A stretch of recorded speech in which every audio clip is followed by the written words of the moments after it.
welcome to the FE Bar. I'm your host, Jack George Maynard, and joining me as always is the wonderful Jack Pickering. And what a weekend we had in London.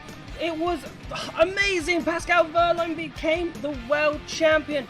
Was it a stellar drive, or did he throw it away? Not throw away, did Jaguar throw it away? Because they had total control of the championship. Remember though that this is your show. You can get involved. Make sure you hit !Discord in chat. The only place where Formula E fans can have their say on the Formula E Championship. Mr. Pickering, how are you, my friend?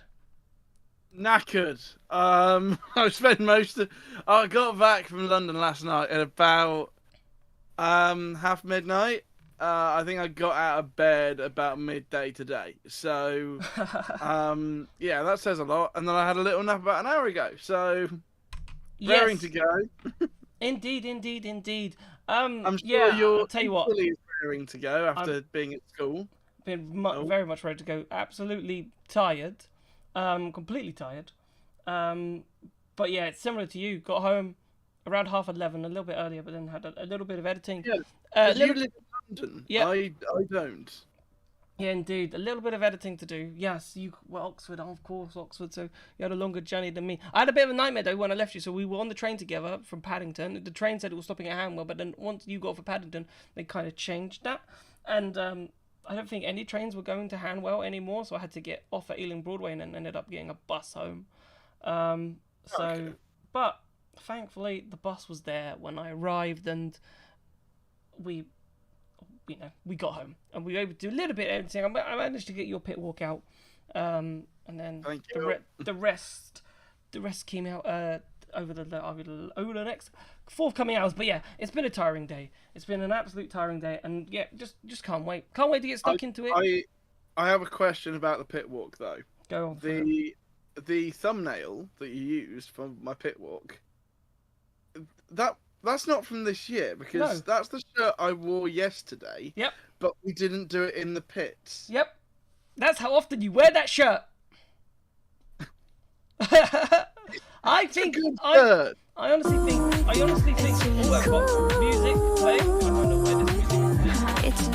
I can't hear music. I can hear music. I don't know where the music is. I can add this play. And I'll just start talking about Formula E. So yeah, no, my journey. I sent a tweet out. I don't know how that's happened. I've sent a tweet out. So apologies for that, everybody. I sent a tweet out to say that we're live, and Twitter has now started just playing music. And I'm not even on Twitter. Not even on it to have a rant about Twitter. So the chaos is just beginning. That has never ever happened before. Obviously, I just leave. You got Twitter open on the side, and then all of a sudden, F1 guy Wehrlein. Yes, obviously, let's have a look at chat. Miss Metalwork. So I think it says hello from Johnny. I think I've just messaged Johnny actually. I think he's stereogram in our Discord. I met you, one of you in the pit lane. I think that was me that you met, and awesome, by the way. Like wanted to. Yeah, I wanted to say that's incredible, and I really hope that you enjoyed your day in the Emotion Club, and I'm so thrilled for you and the family that Jeff kept that promise and you got to the Emotion Club. I think Johnny was asking to maybe give the trophy away, but the fact that you guys got the Emotion Club and you were able to enjoy the event with Formula E's hospitality, and that came from being on that show and then coming to you going to London and then by chance seeing us in the pit lane. It was magical. It was honestly, I summed it up as probably one of my moments of the weekend in terms of it was just surreal. So thank you so much for stopping. Thank you to Johnny for noticing me, and if he wants to come on and ever have a chat, he's always welcome too. But really good, and thank you, and I really hope that you enjoyed the weekend. Who else have we got in chat? We've got Nikki's in chat. We've got Nicola as well. We've got the F1 guy as well. F1 guy, no one gave Wehrlein a chance, and that's what we want to talk about. Let's talk about Pascal Wehrlein, because you're right, F1 guy. No one gave him a chance. No one in the preview show on Thursday said Pascal Wehrlein's name. It was either Evans or Cassidy, and I always had Wehrlein in the back of my mind. I have to be honest. Always had him in the back of my mind, because I was like, all he needs to do Of is course what he you're did on saying, Saturday. of course you're saying this Yeah, now. but what I mean is, but I did say on the show, Bring I it up. did. You didn't bring it up the other night. No, I You didn't. No, bring I it. did. I did. I said on It, Thursday that all I he has don't to remember. do is go out and prove it. Go out and take the race by the scruff of the neck, and it's exactly what he did on Saturday, and it gave him that momentum, right? And it was really interesting because even though Evans was second and Roland was in front, if Roland had got in front of Evans when Evans took his second attack mode, and even if that missed attack mode hasn't happened, Verline wins on countback. So Verline would have still been champion if Evans finished second. That kind of just got brushed over. So that Verline, if Roland had won that race, even if Evans had taken that attack mode, Evans would have had to have passed Roland to win the championship. So it just shows you how much of a performance, and you might ask where's that been from Verline for a while, but it just shows you that one, he's top quality, and two, when the pressure is on, the way that he dealt with it, the way that he responded was just utterly brilliant. Yeah, no, he was fantastic this weekend. Like I said in the review show last night, I think this is one of Verline's most complete weekends in Formula E. It was absolutely sensational from him, because no one really was talking about him. Maybe that took the pressure off him a little bit, but yeah, no, honestly, huge congrats to Pascal, a thoroughly deserving champion. Yeah, he was brilliant, and I suppose you've got to look at mentality wise. We talked about it a lot with DaCosta, and the fact that he knew, and he said in his interview, and we'll hear his interview a little bit later on, but he said in his interview that he dreamt it. He tried to manifest it. He knew it was difficult, but he kept on believing. And the fact that he took that Saturday race in his own hands, the team wanted him to take attack mode, and he was like, no, I'm not taking that attack mode. I'm going to do this, and this is how I'm going to win the race. And he went and did it. Yeah. Honestly, kudos to him, because it was he knew what was best for him, and yeah. All right, we'll talk to the Jaguar drivers, because did they throw it away? Because they were 1 and 2 in the championship. Nick Cassidy qualifies on pole on Sunday. They get 1-2 in the race. Did they throw it away? I'm going to say no. Okay, why? Because, and this is from the Nick Cassidy side here, Nick Cassidy had such a stellar Sunday, I think, in my humble opinion, because he got no running in FP3 whatsoever, to then top the group qualifying and go on to take pole position. Absolutely sensational from him. Yeah. And you could see in the interview afterwards with Nicky in qualifying, that he was ready. He was ready for this. He was up for the fight. Then the race came, and he was in the box seat. Yes, he wasn't sure about taking attack mode too early. He followed the team's instructions. Mitch didn't. We'll probably get onto that in a bit. But yeah, he was in the box seat. Mitch and Pascal were in front, sure, but they had to take both their attack modes still, and it looked like it was Cassidy's to lose. Yeah. And then that happened, the puncher with DaCosta, and then just got punted around with Gunter, and honestly, I've just felt really bad for Cass, because it's the second year that it's been that the championship has been taken out of his control. If he were to lose it himself, he would be annoyed with himself, 100%. But it would be easier to take. Whereas when it's been taken out of your hands by another driver, last year it was his teammate, Seb Boemi. This year it was with the direct rival with Antonio Felix da Costa. Yeah, well, I get it. I fully get it. I don't like seeing Cass Yeah, like that. it's He just I just wanted to give him a hug. Thankfully, Jev gave him a hug for me. indeed. But yeah. No, no, no, Yeah. no. Like Cassidy, it was heartbreaking in terms of it happened twice, right? Like it happened last year with Buemi and it was crashed, and again through no fault of his own, Da Costa tries to go on and move on. Roland goes in deep, and it hits Da Costa, hits Cassidy, sorry, and it's like, what can you do? You feel, but that's racing at the end of the day.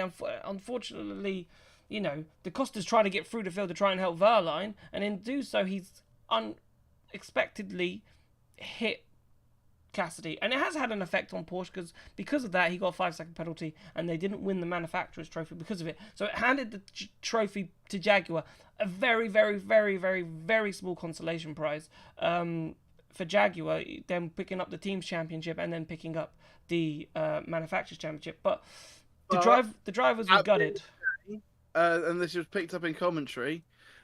It's not the one that you remember. You don't remember who wins the team championship. You don't remember who wins the manufacturer championship. You remember who wins the drivers' championship, and that was Pascal Wehrlein. Indeed. Right, what we're going to do now is we're just going to quickly hit from Nick Cassidy, and then we'll listen to Mitch Evans. We'll hear from Cassidy first. Okay. Of course, I'm just feel a bit like a zombie, kind of in disbelief. Incredibly sad. It doesn't feel real. Yeah.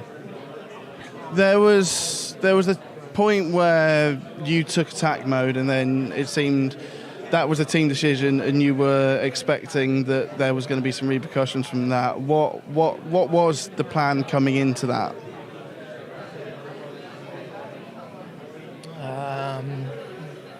Yeah, that's probably not for me to answer. Someone else to answer that one. Yeah. Okay. You were sitting fairly pretty in terms of you taking your attack mode. You were sitting behind Mitch and Pascal. And did you at that point? Do you think, okay, this if when they take it, I'm in for this? And then also, when did you realise the puncture was there? Yes, I was in for it. Yes, I was on for it. I had straight away, as soon as I got hit, my car was extremely damaged. This not a nice question, I'm sorry, but does this one hurt more or less than last year's one? More. Okay. Cheers, Nick. Thank you. Obviously, you spent a long time in the lead, didn't you? Sort of in the middle portion. But I'm guessing that's not where you wanted to be at that particular moment. No. To be honest, a lot of strange calls quite early in the race from the team. I feel a bit blindsided, to be honest. So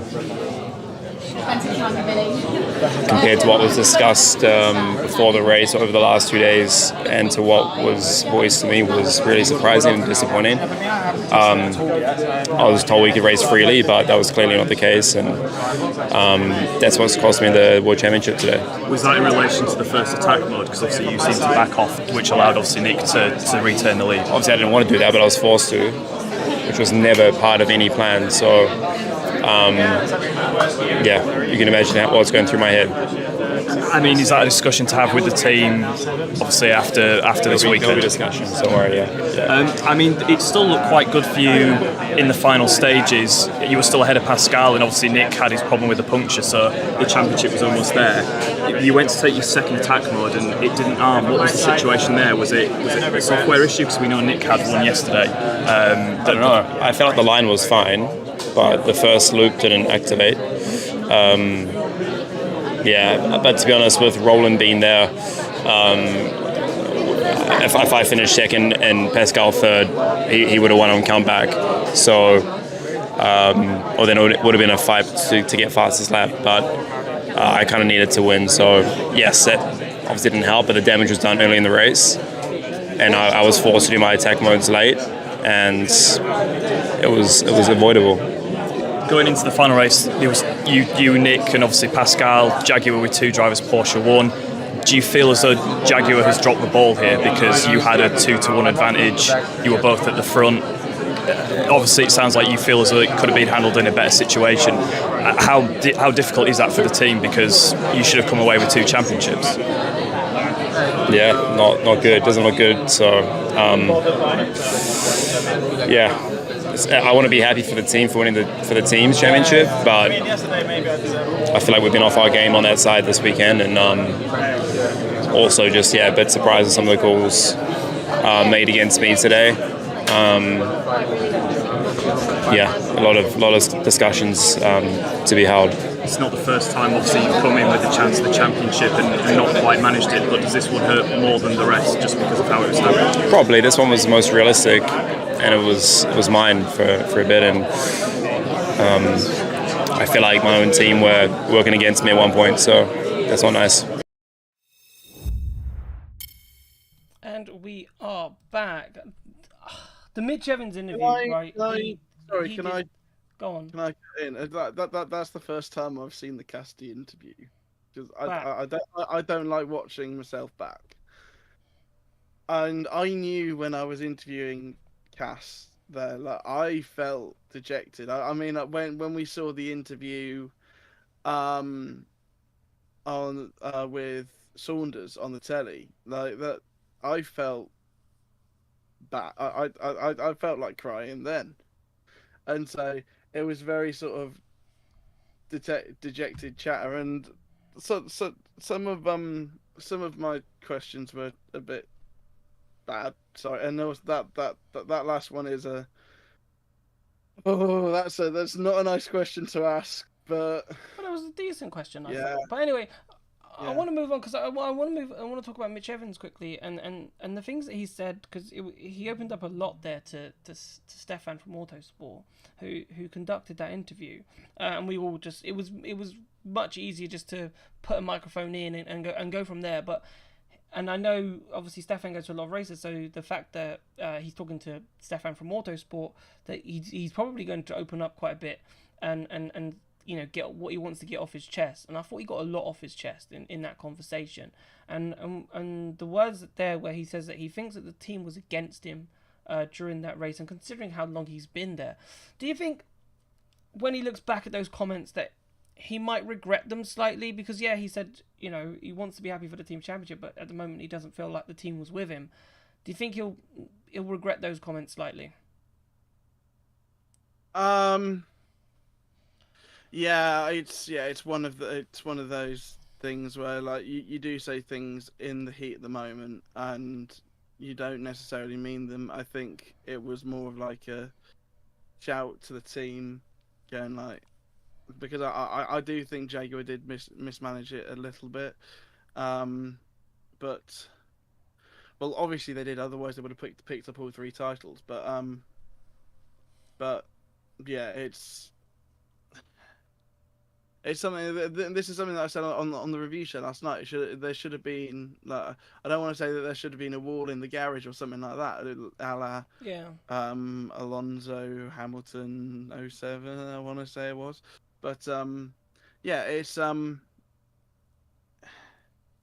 of those things that I feel like they should have been working independently because of what the situation was in the championship. What I'm interested in, though, and what I want to move the conversation on to, is the fact that we saw last season Envision Racing mismanage it, right? That's what we saw. They mismanaged the situation. They tried to be cute with the attack modes, with Cassidy and Buemi, and we had a repeat. We had a repeat this season. They tried to be cute again. Jaguar tried to be cute. They got to 1 and 2, and they thought, right, let's try and get these attack modes out the way.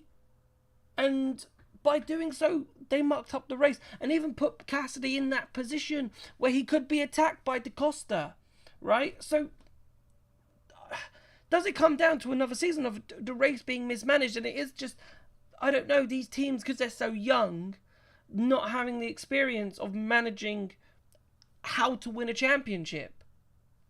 You say that, but we've had so many people who've come across from Formula One in the last few years, and there are so many people who are so experienced in their roles. And yes, this you can say But you can say that they went from F1, but surely if they came from F1, surely they know how to manage. They know the situation. I've now, from just looking from the outside, we've had two seasons, 2 championships where the teams have mismanaged it. And what does the team need? How does the team go away from? I know it's a hard question to ask you, but in terms of, yeah, that shouldn't have happened. What happened yesterday with Pascal Wehrlein with the position that Jaguar in? It shouldn't have happened, but it did, and it did last season. Yeah, but last season was different because Buemi wasn't in the title fight, and so it should have been a clear instruction to Buemi to help Nick, and it didn't work out. Whereas this year, when you've got 2 drivers in the title fight, you have to take the situation a lot differently. You can't just say, "Oh, help your teammate," because your teammate could stab you in the back and take the championship off you, and that's the thing that it's a double-edged sword for Jaguar. And so that's why there should have been a team Cass and a team Mitch, and all James Barkley should have said is just make sure we win the team's championship. Because that at the end of the day should have been the only concern to Jaguar, is to win the team's championship, and each side of the garage should have gone their own separate ways. No, indeed, I think that's probably how it should have happened. Brutal opinion. And it'd be interesting when we get a chance to speak to James Barkley, hopefully in the off season, a little bit to see how that situation could have been managed. Because for me, yes, they've won the team's championship, but they should have won the team's championship, and they should have won the drivers' championship. That's why everybody, no one was predicting Wehrlein, and it goes back to what F1 guy said at the beginning. No one was predicting Wehrlein to win this championship, but Wehrlein's been allowed because Porsche was and I suppose it was easier for Porsche to manage because Porsche had just one car in the fight. I know Antonio Felix da Costa was in the fight, but he wasn't really in the fight, and he knew he wasn't really in the fight. So they knew, and you can tell in that attack mode section that he just was allowed to go in basically and move. And what was it? Antonio Felix da Costa sort of blocked and allowed Wehrlein through, and Jaguar obviously didn't have that, and I think that's just the mismanagement that cost Jaguar massively, and the fact that they just couldn't manage it. Yeah.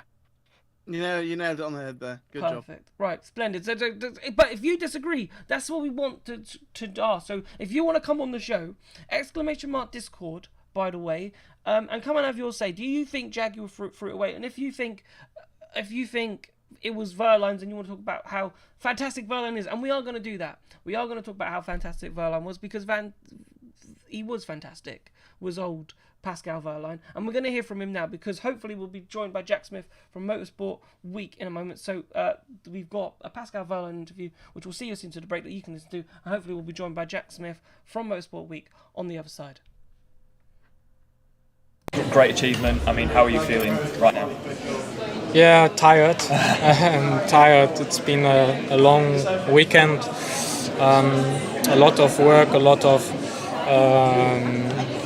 preparation, focus went into this weekend. It started after Portland, saying that we have a chance to win this. The odds are not with us, as we are 12 points down, but I always believed in this. I always said myself multiple times a day, you can do this.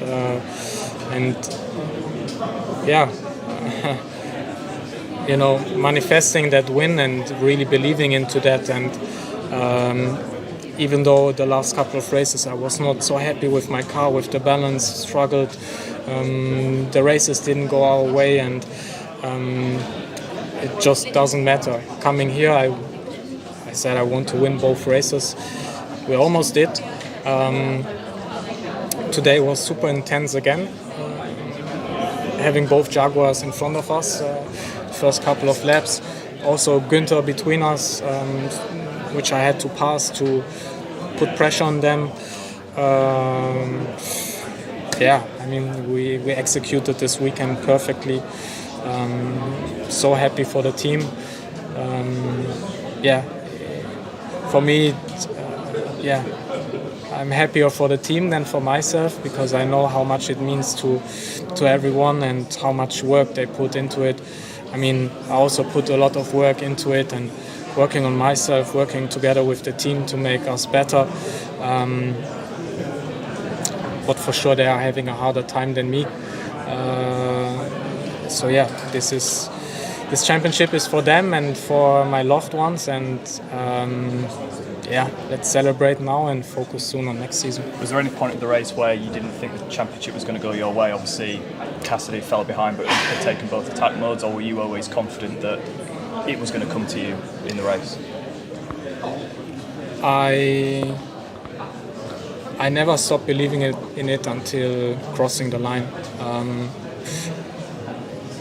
Even if things don't go by plan, or if I feel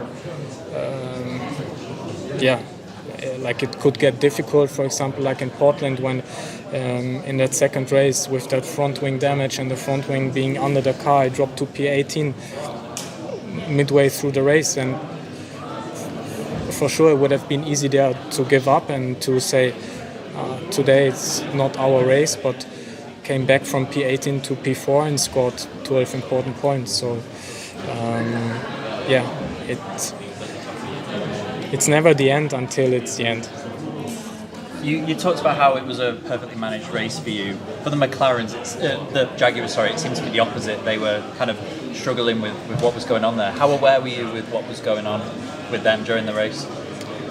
Struggling with what? Like with managing the strategy and conflicts over the radio, things like that. Were you aware that things were going on behind you and around you? No, I was not aware. I think in the end we're all, in terms of strategy, really dependent on the team.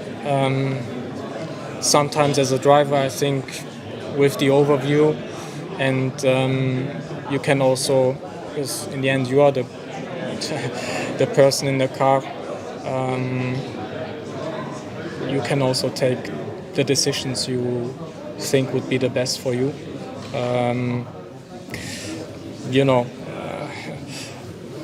As example, yesterday, for example, I should have taken the attack mode before I passed Mitch, and I said no, I'm gonna pass him first. So I denied taking that attack mode and did what I thought was right. So I don't know what, let's say, chaos went on.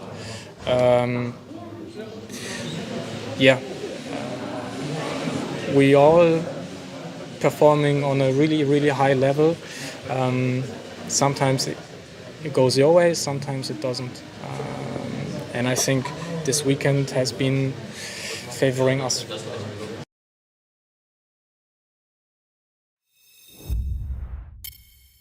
And we are back, and we are luckily joined by Jack Smith from Motorsport Week. Jack, how are you?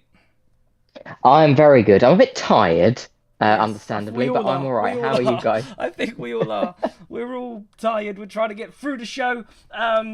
Hopefully, we've seen the messages as well. I think Mr. Pickering is going to try and put a Discord link, a fresh Discord link. I've already done it, but you can't click it. So, I can't. So if you just select the comment, copy, and then paste it in, you can do that. Oh, it hasn't come up on my end, so I don't know why. I haven't seen it in the chat box on my end. It's definitely. Unfortunately, I haven't seen it. But the good news is that the lines are in, and we're gonna, after our chat with Jack Smith, we'll be taking your calls, and then we'll have Nick at 9 and so forth, and then we'll continue taking your calls after 9 o'clock as well. So just stay on the line, enjoy the show, and hopefully we'll get to you soon. But Jack, got to start with Pascal. I know we just heard from him there, but what an absolute brilliant drive. I think Saturday for me was unreal. Right, the way that he decided to take the race by himself, went against the team's instructions about taking attack mode, and then proved himself right, and the way he won that race, I think that gave him the momentum into Sunday. Yeah, absolutely. I think that Pascal actually he proved me wrong. I genuinely thought that he seemed a little bit nervous at the start of the weekend, and that it was. I mean, it was always Jaguars to lose anyway, but I felt it was more so given Pascal did seem very sort of closed off and cagey. But yeah, he was brilliant on Saturday. I think being in Mitch's toe for quite a long time really did help him. He got that extra 2% of energy that really did benefit him towards the end of the race, and he once he sent it, he was away. And I think once he got that win, as you say, the momentum was kind of with him then. And yesterday was obviously a completely different race, in the sense that it was incredibly tense. He did do his very best to get past Mitch, but when the race sort of fell into his hands, he knew how to just calmly navigate his way through the rest of it. And whoever won the championship yesterday was always going to be the one that deserved it, and it was him. So big congrats to him, and yeah, a fabulous title win, overturning the deficit that he did. Yeah, it was. It was immense. I wanted to pick up the Jaguar conversation because I said earlier that, and I'm interested to get your point of view here, and I'm interested to try and get the fans' point of view, as well a bit later on. Did they throw it away? Because we saw last season that it was mismanaged by Envision with the Buemi and the Cassidy situation, and then this season I think again it's mismanaged. Right? They were focusing on, they got the 1-2, then they thought about being clever and trying to do the attack mode and getting it through that way. Do you think that was just the wrong way to go about it? Yeah, I mean, I wrote in my report the word capitulation came up. I think that's probably the best way to describe it. It seems, for whatever reason, that's what they decided, and both Mitch and Nick feel that they were hard done by the team's decision making, and I'm inclined to agree. Nick took his attack modes very, very early, and then it seemed as if they completely froze after that, which then left Nick in the clutches of everybody else, because the fact that Mitch and Pascal didn't want to take their attack modes and left it incredibly late to do so, it slowed the pace of the whole race up completely, which left Nick completely vulnerable to everybody else. Hence why he lost out to Ollie, and then fell into the clutches of Max and Antonio, and that is how he ended up retiring from the race and losing the championship. And he hasn't got he has not got himself to blame for that.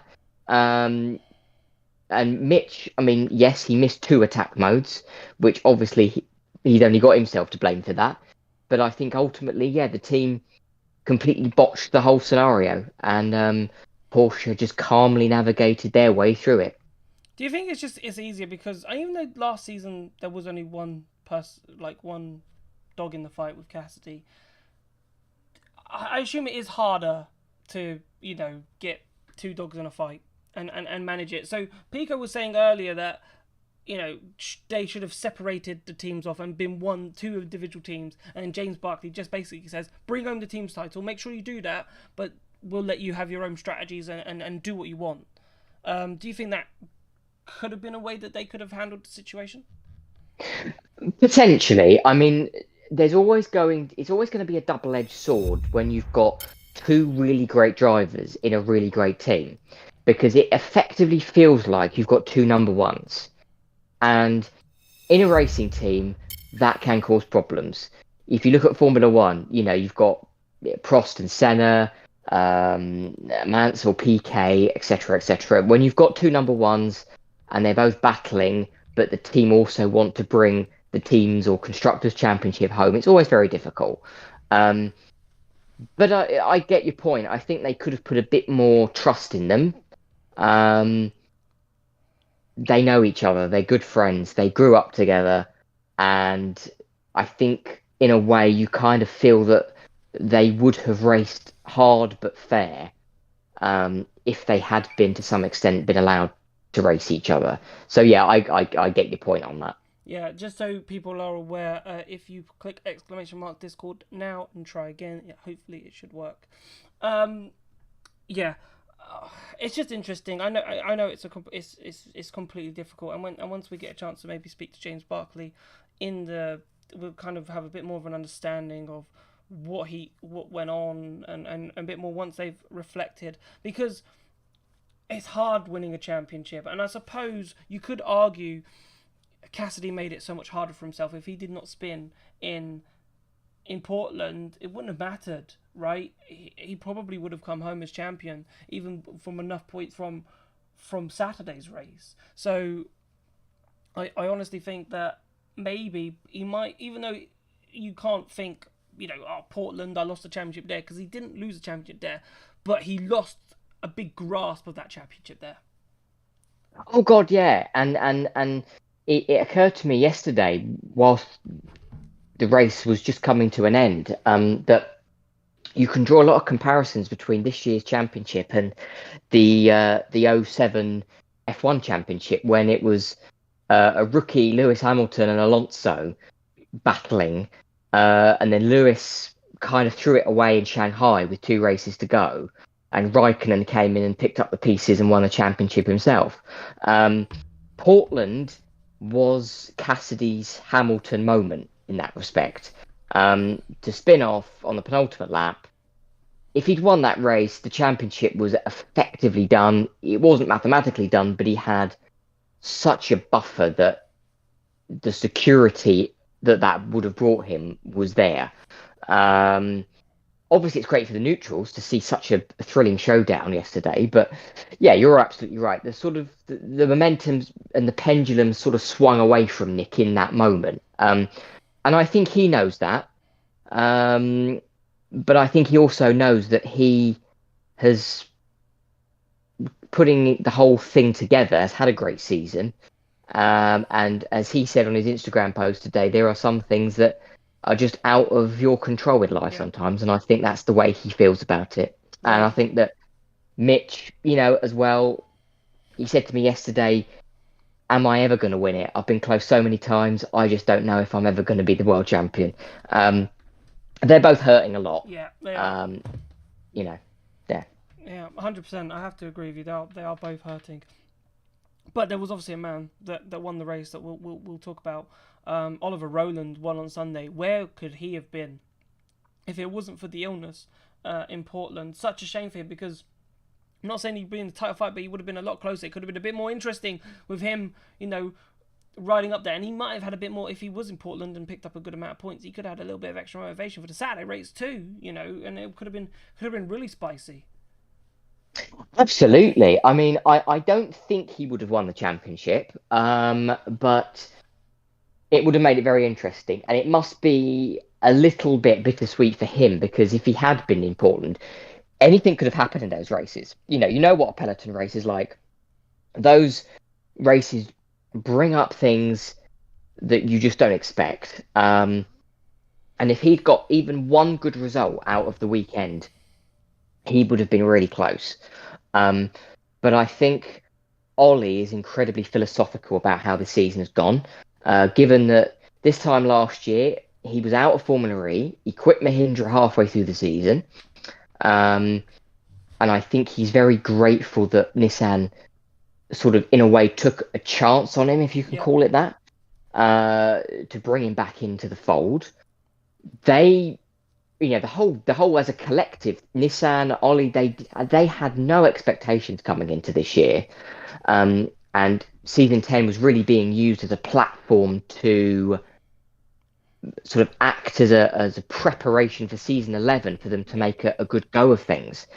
And they end up with Ollie P4 in the championship, having won, races plural. Mm-hmm. I think Ollie can come away from season 10 incredibly proud of himself, and incredibly optimistic of how season 11 can go, because given that Gen 3 Evo is coming as well, and the fact that he's also had a mega season, do not discount him out for championship contention next season. Yeah, let's end quickly then, before we let you go, with season 11. Obviously, new power and this is what I was talking about with Mitch earlier. Like, it's a completely new hardware. Now we expect Jaguar to be competitive, but again, you know, Porsche could become better, and all of a sudden that chance for a championship, you know, isn't as strong as it once was.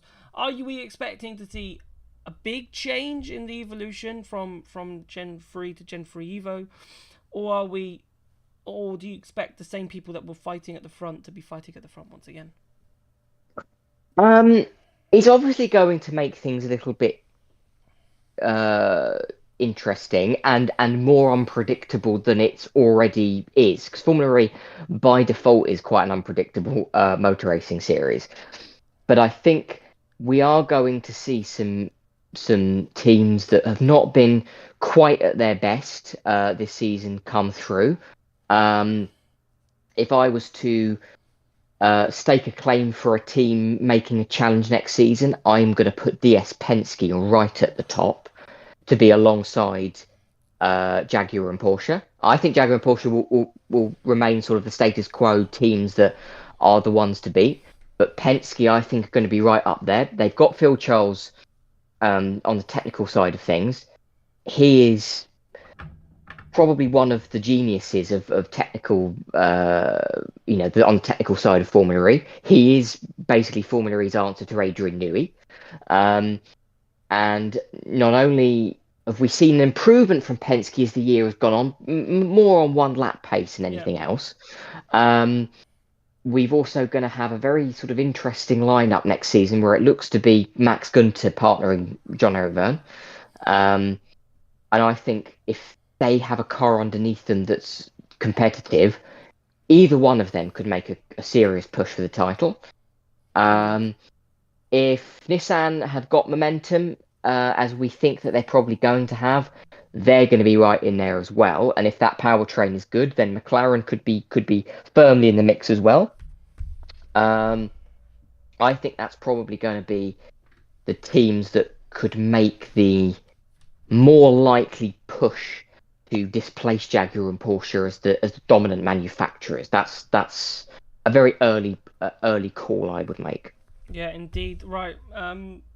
Jack, thank you so much for coming on. Thank really you. Massively appreciate it. Hopefully it's not the last we'll hear from you. We're hopefully going to try and arrange a couple of more. We'll have a little break. I think we all need a break. We all need one. We all need a break, but you know, the FE bar hopefully is not going to go anywhere anytime soon, and hopefully we'll be hearing your voice with some news and some updates on what's going on in the world of Formula E very soon. I hope so. Thank you very much. Hope so. Thank you for this season, and thank you for your company as well on the FE bar. And we'll speak to you soon. No, thank you very much, boys. See you later. See you later. Yeah. Take care, guys. See you soon. Right, we're going to take some calls right now. So we do have Nick at 9 at 10. So we'll hopefully try and get 1 or 2 calls in before 9 o'clock. The boards are flying, and I'm gonna pick at the moment because I haven't got a running order. So I'm hopefully trying to establish a running order. But it's good that we've got lots of names in there, and I would like to hear from Stuart first. Stuart, hello, welcome to the FE bar. I know your mic is muted at the moment, so I'm hoping you can hear me. Welcome to the FE bar. What would you like to say? Hello. Hello. I mean, I have a very kind of mixed reaction to the finale. Because I mean, I'm a Jaguar fan. I'm a Mitch fan. So obviously gutted, even though I knew it was perhaps less likely going into the weekend than it seemed. But still thinking back to that penalty in Portland as well, to be honest. I'm kind of annoyed about that. But on the other hand, just as a Formula E fan, I watched the series from day one. Nice. And I'm absolutely ecstatic that it was such a good finale. Because last season I felt there was this kind of big build-up, and then it kind of underwhelmed because the championship was decided in the first race. Then obviously the second race was very nearly rained out. Whereas, this season was just brilliant. I think what made it better, Stuart, I don't know about you, but having the top 3 in the championship, in that top 4 on Sunday, it set it up beautifully. There was no one in 18th, no one 17th. They were at the front. They were there, ready for the fight. We all were ready for it, and I think that added to the occasion. Oh yeah, definitely. I mean, as a Jaguar fan, I was really kind of hoping the Verline would be 22nd and last, but yeah, no, as a championship finale, having the top three all there was fantastic. And I just want to say as well that final race, kind of as a summary of the season as well, it was brilliant. So obviously having the top three all there, but you've got Roland kind of inserting himself into the title fight as he has done all season. Sam Bird, I guess both races having some classic Sam Bird luck. Yep. Just terrible luck. Muller pulling another great result out. Yep. Yeah, it was just absolutely fantastic. And like I say, I'm so glad it was really good, because I just, more than anything, I want Formula E just to do really, really well, and this can only help with that. Yeah. So the only thing I want to ask you, because obviously people are worried about London, and not like as like leaving it such, but worried that London doesn't always put on a great show, and it's people have stated that London is the Monaco of our sport, and I feel like we proved. I know Sunday's race, maybe with it being 3 laps shorter, but there was still drama. But maybe it being 3 laps shorter maybe didn't help it as much with the overtaking. But if you look at Saturday's race of 37 laps, I thought it was brilliant. It was one of my favourite races of the season. I don't know if it was the same for you.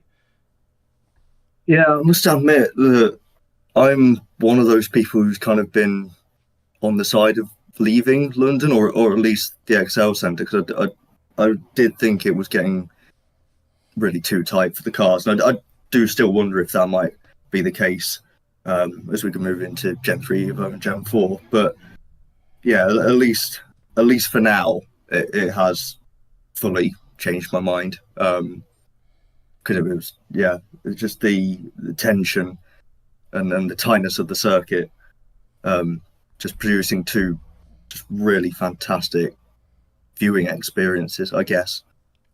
Yeah, I think it was just for me, it's a Formula E. It's a proper Formula E track, tight and twisty, and the facilities are fantastic. And I'm really hoping that that kind of was a good sort of eye opener to the people upstairs in Formula E, to show that London is, it can, and the XL can hold, whether or not. It'll be a good test to see what the Gen 3.5 car is like next season. And it's a shame that the decision for Formula E for London will probably be made before that race. But I think it'll be, for me, really interesting to see what happens. And if the Gen 3.5 Evo car, whatever you want to call it, doesn't work at London, then fine. Right, fine, move away from the XL. But I would like to see it have a chance, because the race there was excellent. Pika, I don't know if you want to have anything to add. Yeah, I mean, London was genuinely fantastic. I mean, I said yesterday in the review show that it was my favourite season finale in about 7 years or something like that. It was genuinely incredible. I love the atmosphere of London, but yeah, I do completely get that the whole. It is too I think we'll just about get away with Gen 3 Evo. Gen 4, I think there's zero chance that we can still be in the XL and racing in around that area, and but that's really, F1 cars are still at Monaco though. Well, but F1 cars are too big at the moment, and they're going to get smaller in a couple of years' time. So we'll see. Only by a couple of centimeters. Stuart, what I want to ask: were you at London yesterday? Were you at the track? No, unfortunately. Still hoping to make it one day. I was meant to go in 2020, but then COVID world happened. So, unfortunately, I wasn't able to make it. But even as a TV viewer, it was excellent. Apart from, I've got to mention. I have to. Saturday race, one ad break in the middle of the race, which is the first time that's happened. I'm not sure why. Wow. I wanted to ask about this because I had heard that there was an ad break. We missed. I think it was Verline's second attack mode. We missed that, which was unfortunate because obviously that was a fairly critical part of the race. But in fairness, I should say that is the only time that's happened. So it would have been under green flag running. Well, at least I can't remember exactly when it was, but at least part of it, yeah. TNT or was it on Quest? I was watching on TNT. Okay, because Interesting. TNT that's a little bit more unacceptable. If it was on Quest, I would have sort of gone, fine. But Probably yeah, happened on Quest then. TNT, no. It probably happened on Quest as well. Stuart, thank you so much for phoning in. Means the world. No, no, thank you for having me. Means the world. And hopefully we'll hear from you soon in the off season whenever the next show is. But thank you I for hope coming so. on. Cheers. Right, let's get one more in before we get Nick at 9. So let's go to Natalie. I'm going to bring Natalie in, and because I know Nikki wants to speak and has got a bit of a rant, so we'll save that rant for a little bit later on. Natalie, are you there? I am here. How are you, Hello. gentlemen? Very well, thank you very much. You're on the FE bar. I'll let you speak and decide what you want to talk about. Well, I met Lady again yesterday. Yep. Happy days. I don't know if you've seen the updated profile I have seen the picture. updated profile picture. He wasn't wearing glasses. He wore glasses last season, and this season I no glasses. think he does wear contacts though, to be fair. Fair enough. So he decided to go for the contacts, but yeah, it was good. It was good. It was a nice side by side comparison. What did you make of the championship finale? It's a joking fun, pretty depressing. Yep. Do you think they mismanaged it? 100%. They had ways that they could have controlled it and made it better. Was Mitch leading the correct decision? I don't know, because for me, like, I kind of agree with Pico. I feel like they should have been. I know the team championship wasn't wrapped up, but I feel like that should have been like the underlying pin that tied the two drivers together. Yeah, the exactly. rest should have been separate, because the way that they started, playing with each other in a sense, like, with the attack modes, and then all of a sudden it just fell apart, and again it screams Envision to me and what happened last season. Don't remind me. Yeah, I know. About to say. I know, but at least but Envision obviously went on to win the team championship. Jaguar obviously also went on to win the team championship. But Natalie, so and the manufacturers. And the manufacturers Antonio got that 5-second penalty in the end as well. How was your experience of London then as a whole? Amazing.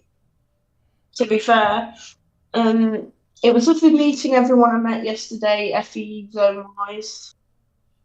Yep, awesome. Yeah, the fan meetup was awesome, I must admit. And I know I know Saz is currently flying back, or is out meeting friends, but I've still got her friendship bracelet on, because that was awesome. Cool to you've got yours on too. So up for Saz, and thank you for Saz for making those. But yeah, it was. I'll put the journal selfie in the chat in a bit. Yeah, you did. Yeah, it's just nice. It's just nice that everyone got a chance to meet them. And can I just testify? Yep. Stephen Lane gives the absolute best hugs in the world. Lovely. Lovely. So I'm glad you had a great time. I've been told that though.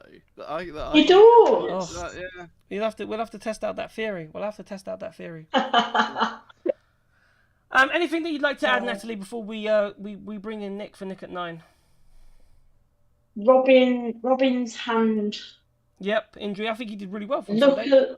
Yeah. Luckily, it wasn't broke. Yep. But he did have a really bad graze on it from G-force when he took his hands off the steering wheel. So yeah, I had a chat with Bryony on Sunday morning. Who's the press officer from Envision? Yeah, I know who Bryony is. I know everyone at Envision pretty much. Just context if people. For those who don't. But for everyone who doesn't know, Bryony is Envision's PR manager. Yeah, and you used to be in the year above me at the University of Northampton, so we know each other. Oh, nice. Yeah. Yeah. And so yeah, no, we had a chat that morning. So basically, yeah, Robin obviously got out of the car, didn't feel great, but after about 30 minutes, he thought, yeah, no, it's fine. But you still have to go through that process of going to the medical centre, getting checked in the hospital, and so yeah, they were fully expecting, after the call was made that he could run on Sunday, that about 4 laps into FP3 for Robin to go, oh no, it doesn't feel great. I don't think I can do this. And they had Joel Eriksson on standby to just in case. But He did Robert all felt right. fine, and he got into the duels in qualifying, qualified fifth, And got he, some points he at the picked end. up some points. Yeah. Yeah, the thing is the Yay. longevity of just because of the longevity of the race, it did mean that it did take a little bit of a toll on the hand, so he did fall a little bit Yeah. through the field, but it was enough to score points, which means that Envision finished 6th instead of 8th. I think they were coming into the weekend. Yeah, and I think they were 7th coming Oh into yeah, London. they might have been 8th before Portland. Yeah. but And yeah, then Seb went on a great run, then they moved up to 7th, and blah, blah, obviously the blah. Portland result as well for France get a double podium helped them out massively. Natalie, thanks so Yeah. much for coming on. Really Pleasure's mine appreciate as it. always, boys. Get home safe. I know you're still out and about in London, so make sure you get home I'm safe. currently in my hotel bathroom because Mum's on the same call and I don't want to cause feedback. Yeah, So. I appreciate that. We're looking forward to speaking to your mum in a moment once Nick at 9 is complete. So what we're going to do now is we're just going to go on to a quick break once Nick is ready, and then we will join you back on the other side with Mr. Nick Golding. We'll see you soon.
And we are joined by the wonderful Nick Golding, and I've updated the lower third. See, I did something in the break. He's been successful. I've done two things. I've updated the Discord. I thought Nightbot would hold the Discord link and it wouldn't expire because it didn't expire for ages, but it has expired, and we've got a fresh one. So if you want to join the Discord, !Discord, and it will work. You will get back in, and I've changed it. But that's the beauty of on-the-go graphics, and having everything prepared and breaks. It happens. It works. Nick, how are you feeling? What a crazy weekend we've had. I mean, it kind of epitomised what's been a crazy season, and yeah, it was for me. It kind of felt kind of emotional, to be honest, because Sunday was mental. It kind of ended, in my eyes, in the worst way possible, and I'll mention that on the second. But just the season as a whole in London, it was obviously for me, I've been fortunate enough to have travelled the majority of the season this year, and it's really weird because then it does feel like the last day of school. And all of a sudden, that was Monday morning. I'm like, hold on, that's it now until the start of November. It's a really weird feeling. It is a really weird feeling. To be honest with you, I've never experienced. But yeah, I mean, for me, November feels ages away. It does. Although, in all fairness, it's freezing now, and it's going to be freezing in November. So the one thing it's not going to change is the weather. Oh, but no, but you might be in Spain, so you never know. You never know. You never know. But yeah, no. In terms of, it's really weird because, in all honesty, for me, Sunday it was a really interesting race where quite clearly Jaguar's strategy went really wrong. Yeah. And, speaking to Mitch afterwards, who there's another fourth season in a row, he's missed out and he's gotten closer to getting it every single year. Yeah. And someone mentioned earlier, I think it was Stuart, if Mitch hadn't had the penalty in Portland, he would have been world champion. Yeah. It's as simple as which is then goes back to that decision, but that's a story for another day. But it's a racing, isn't it? If Nick Cassidy doesn't spin out in Portland, he's world champion probably. Yeah, Jaguar imploded, and speaking to Mitch afterwards, he was a man of few words, understandably, and effectively he said that James Barkley, team principal, Jaguar TCS Racing, told Nick and Mitch before the race that they could do attack mode when they wanted, how they wanted. It was all in their power because the team's title was basically settled. The only way that Porsche could have really done it is both drivers on the podium and both Jaguars outside the points. Yeah. Yet, after a few laps, all of a sudden, Mitch was told he needed to let Nick create a gap, which went completely against what they were told. So that's why Mitch has had some quite fierce words about Jaguar coming out of London. Of course, a lot of that isn't raw emotion, but for me, and of course, hats off to Pascal because he did an incredible job Saturday. That was the champion's drive. And Sunday he was in the right place at the right time, but you can't help but feel that Nick Cassidy would have been world champion if it wasn't for Antonio Felix da Costa. And for those who can you explain that? Because you said that earlier. So what do you think would have happened if that crash didn't have happened? What do you think would have happened? Well, effectively, so I know people might comment that obviously that Oliver Rowland overtook Nick Cassidy. Mm-hmm. Ollie managed to overtake Nick with ease because it was a corner before where Nick picked up the puncher from contact with Dak. Yes, correct. And it actually ended up in quite a quick delamination, which is really rare for Formula E, in all fairness. Yeah. Normally, we typically get a slow puncher, which drivers can actually end the race with. But his was, it instantly happened.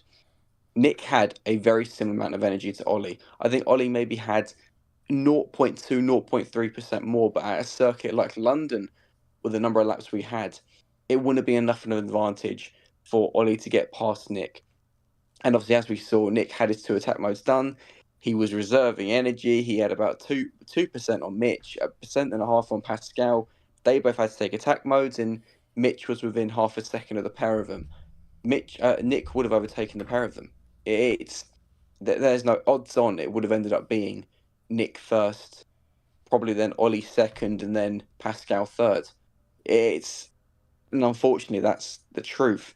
And you could see after the race that Dak knew that he'd effectively taken it away.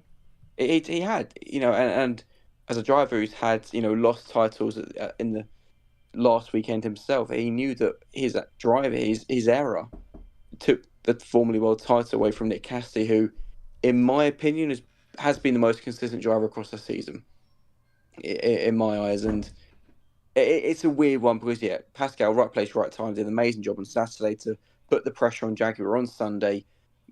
It's also then that sour feeling that the driver that kind of took it away from Nick was Pascal's teammate. And I should note as well that the FIA actually completely ruled out that obviously anything was done intentionally. I think none of us ever thought it was anything intentional, but it's almost a bittersweet feeling in what was, one of the most tense and thrilling and enthralling season finales, I would say, in Formula E history.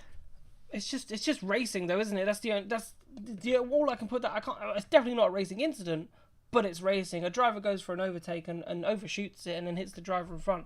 I don't know how many times we've seen it. It's just so unfortunate that did basically stop Nick Cassidy from winning the championship.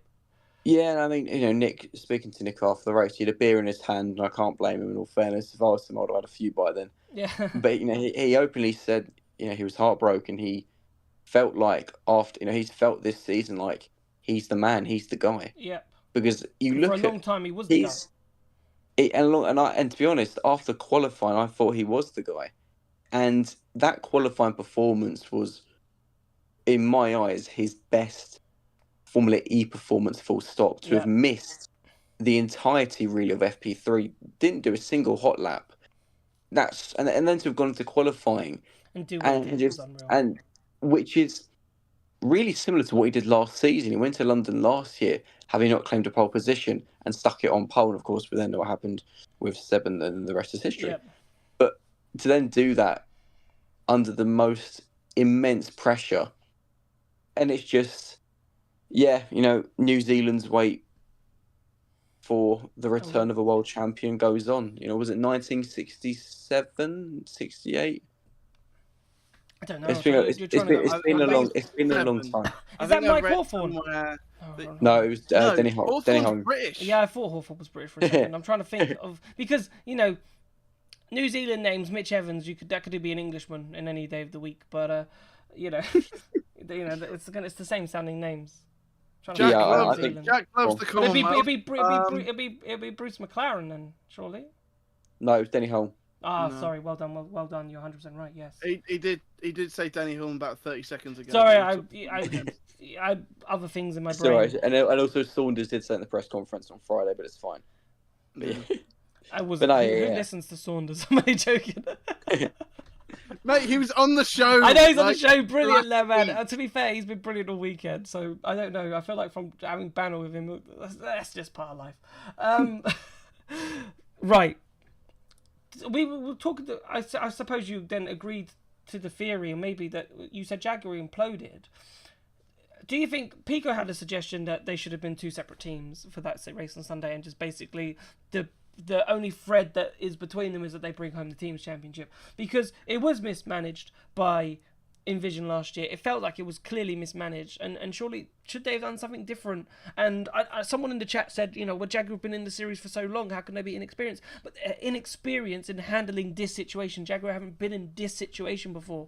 And why do you think, maybe Nick, on a side point, why do you think the teams are struggling in championship scenarios? Is it just the pressure?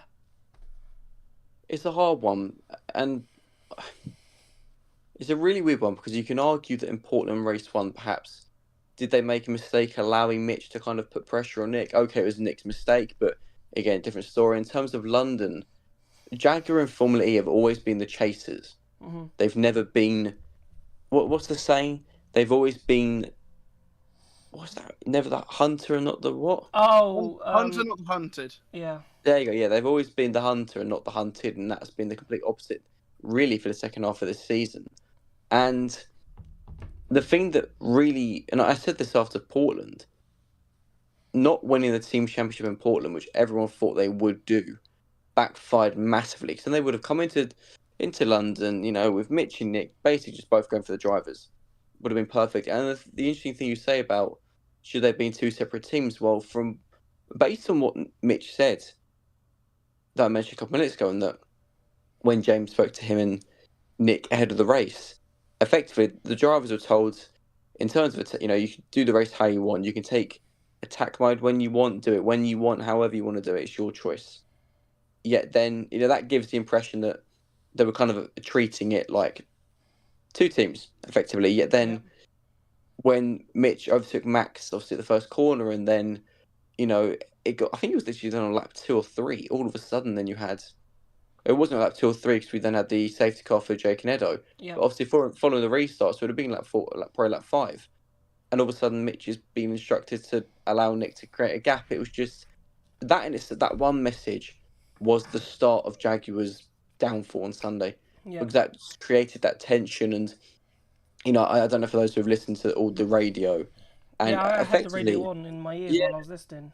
Effectively, Mitch and Nick very quickly both just lost trust in the team and what they were doing. Yep. And even Nick, when he pulled into the pits for the puncture and obviously had suspension damage as well, was basically demanding an apology for the team because, Nick was saying, "I told you this would happen." So there's clearly been, some massive miscommunication, and it's sad because they've had a phenomenal season, and it's, I feel quite bad for James Barkley actually, and I was speaking to him before the press conference. Yeah. Because he obviously won the podium with the title. He was delighted, wasn't he? But the thing is, though, what's he supposed to do in that situation? Walk up on the podium, Jaguar's first title in, God knows how many years across any championship. 33? Since 91. He said 91. He said 91. He said 91. What is he meant to do? Is he meant to go up there and look miserable? No, he's going to do it was him a bit over the top. It was. I said in the media pen, and I was like, not in the media pen. I said in the media center, and I got a couple of shots. I know Pico disagreed with me, but I was like, because obviously he's there celebrating, and his drivers have walked off and basically left him because they're all fuming, right? And I was like, Ron Dennis, right? I said Sir Alex Ferguson, but if we put it as Ron Dennis, right? If Mika Hakkinen or David Coulthard or, Lewis Hamilton had missed out on the Drivers' Championship, but McLaren had just won the Teams' Championship and had to do a presentation like that, I don't think Lewis Hamilton and that would be walking off the stage, or David Coulthard, Mika Hakkinen would be walking off the stage.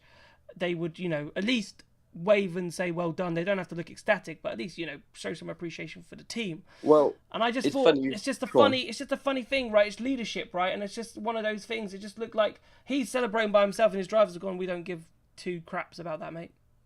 Well, funny you saying that, and it's funny you say that, and I'll be honest, my mind's gone a bit blank, but I'm sure someone can comment it in the comment section. Abu Dhabi F1 2021. Did Lewis walk off the podium? I don't think he did. I think Lewis stayed there the entire time. And of course, completely different incident. But the thing is, though, it's raw emotion. I think there was lots of people saying that if it was the other way around, Verstappen would have not bothered. I mean, who knows? Who knows? But I think it was Lewis in this situation. So and to be honest, I think what happened. At the end of the day, it's raw emotion, and in a weird way, it shows just how much it means to Mitch and Nick. Yeah. How much of their life, because they only do one program. They're not one of these drivers who does multiple programs. Their life is Formula E. Yeah. They put their sweat, blood, and tears into this championship, and are 2/3 of the reason why we had a Formula E season go down to quite literally the closing laps of the year. Yeah. So you know what? Yeah, okay, people might call them sore losers, whatnot, but you know what? I don't blame them at all. It's going to take... And the thing, I think with... Nick will get over this, because obviously he's last season, he's experienced it. He's been through it, and Mitch has been through it as well, but I think for Mitch this year it's different because it was kind of, at one point, in his control, and Mitch is always, always the bridesmaid, never the bride. And I generally thought, when he took the lead, he was going to do it, and then all of a sudden it was just, just later and later the attack mode. That also was not the plan. The plan was not to take it that late. And I think for Mitch as well, I spoke to him before Portland when he was sitting on a bench in London, interesting conversation as you do, and he was so chilled, saying, you know what, I've not actually been my best this year, what will be, I'm looking more to next season. Of the three drivers, or should I say out of Nick and Mitch was the one who just kind of looked in disbelief, and that, and I get on with Mitch and Nick both really, really well, and it was horrible seeing them like that because they give everything, absolutely everything, to try and win this title. And with Mitch now, this is the 4th season in a row where he's just missed out, and each year it's gotten closer and closer. And of course, next season, I know you're talking about it earlier with Jack, but the thing is, I look into next season, yeah, okay, Gen 3.5 or Gen 3 Evo, however we're going to call it, is Gen 3 very Evo, I similar. don't think I've heard anyone call it Gen 3.5. Yeah, it's very similar to what we had now. So it's a different body kit, obviously, and it's a different body kit, 4-wheel drive. But there's no guarantee next season that those who are competitive this year are going to be competitive next year. I would still expect the Jaguar and Porsche powertrains to be strong. Yeah. But it's being touted as almost like a new era of the sport, that the step up is so big.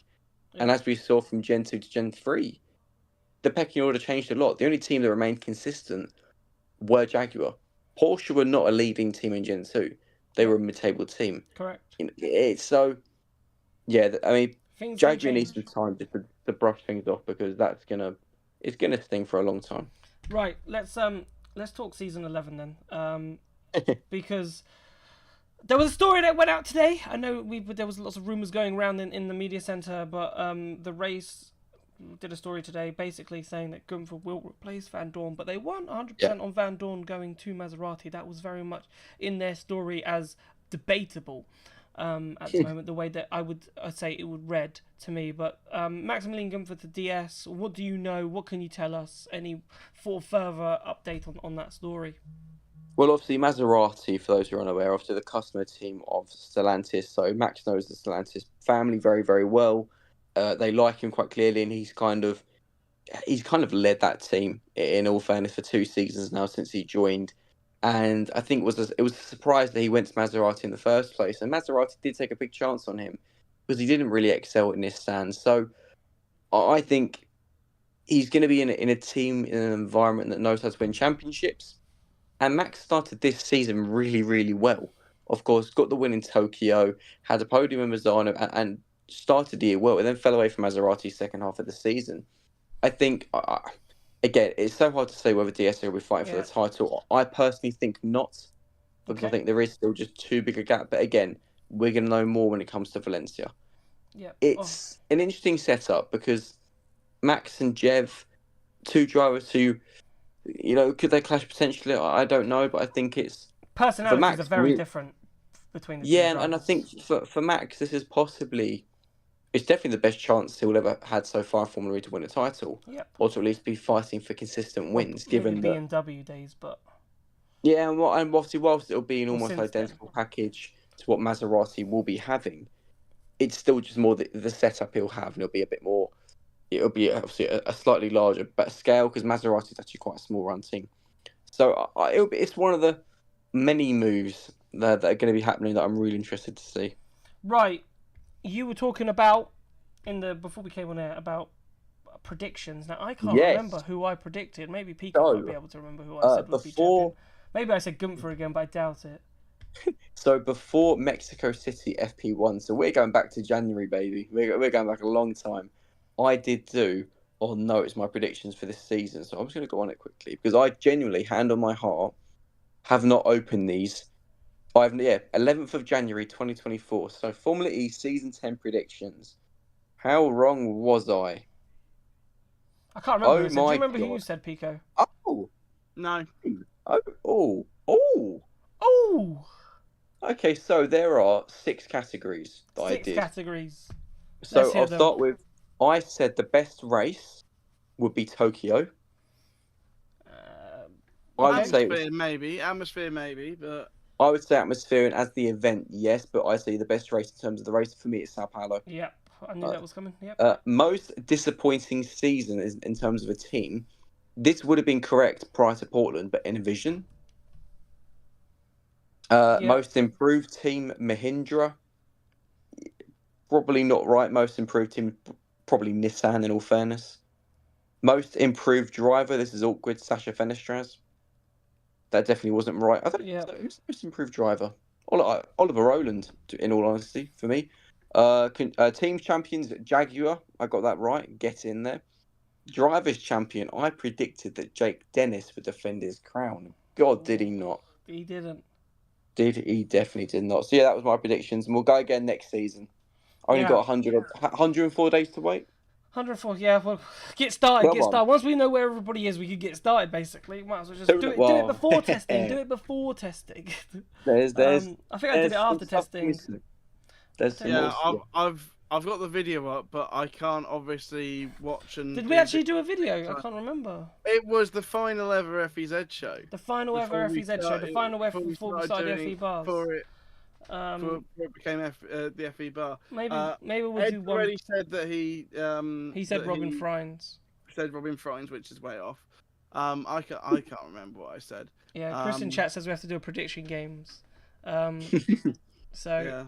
If Ed, you look up what we said, I can. You know how like footballers do like the league table. Yeah. Football YouTubers do like the league table. Yeah. We're gonna have to do that. We're gonna do that. Sao Paulo. And then come back to it and go, oh god, look at this. Contribution. We'll get everyone on. We'll get everyone on to do their predictions. Yeah. Well, that's a good idea. There you go. Like you're already planning go. for next season. Look at planning that. for next season already, even though it's miles and miles away. It'll be here soon.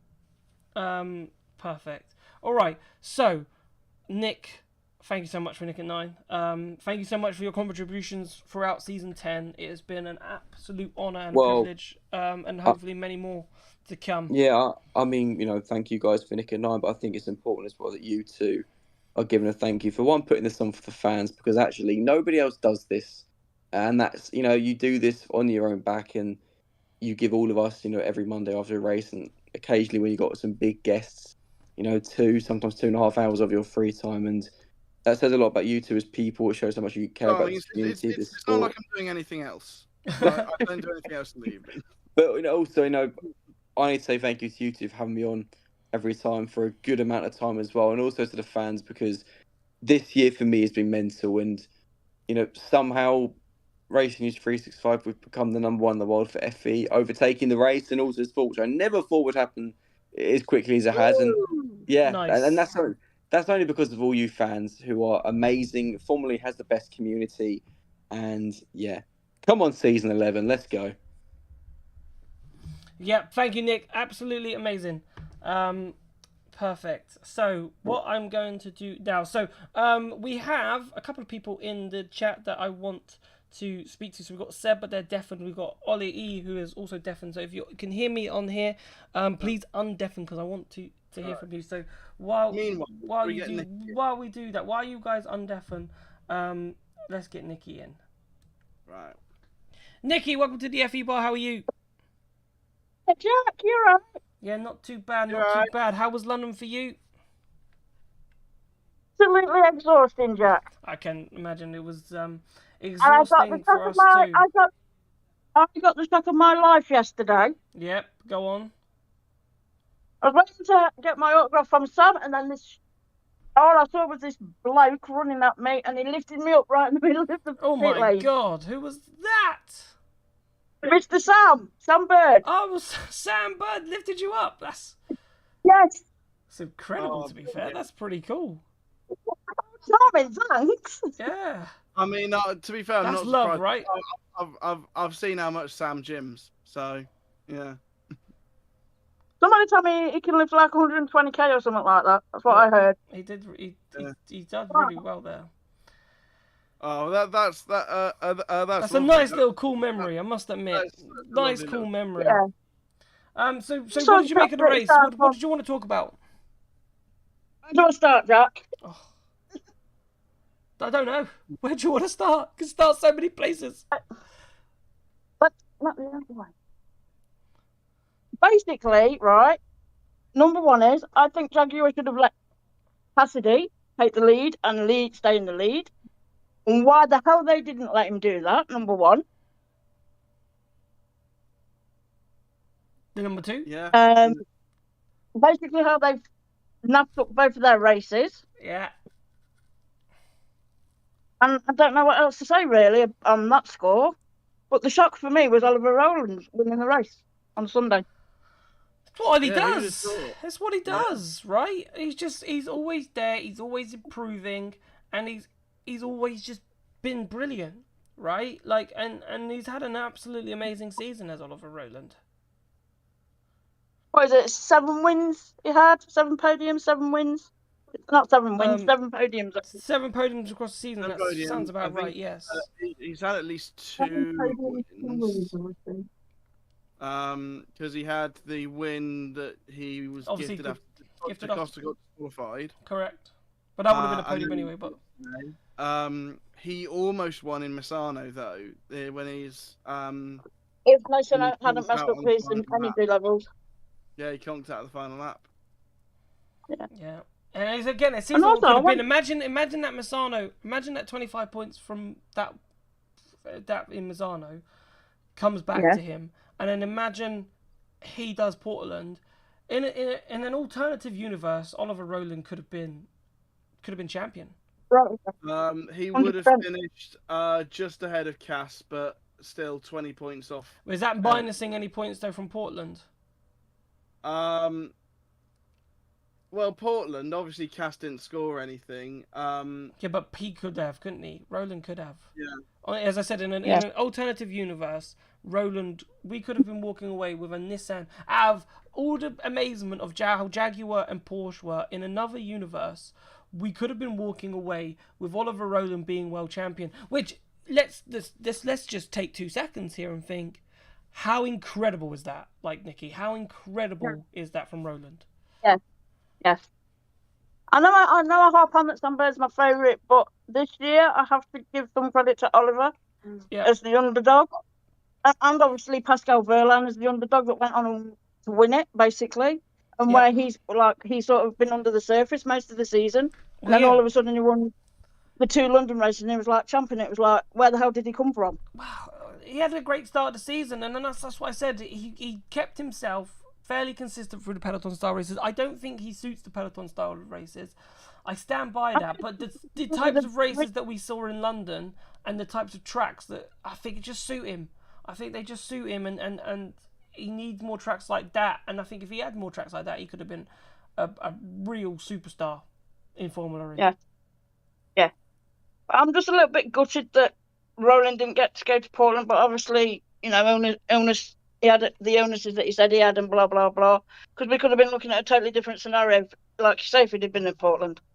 Yeah, indeed. What do you think on that, Pico? Because it is incredible, actually. When you actually just sit back for 2 seconds and you go, oh, okay, the mismanagement in Misano, if they didn't mismanage that situation, 25 points. How many points did he need to score in 2 races in Portland? 15 max, maybe. Yeah, over but 2 races. Maybe less. The thing is, you say like, oh, if they didn't have the mismanagement in Misano, they I would know. have. But the thing is, the reason they mismanaged meant they went earlier than everyone else. Meant that. But I reckon he still would have had the pace. I reckon he bowed us a little bit earlier. He still got to the lead of the race. He wouldn't have won. He would have finished second or third. Still go. Good. Imagine though. It still would have been a solid amount of points, but it would have been just a little bit shy. But that's the thing. There's all these woulda, shoulda, couldas.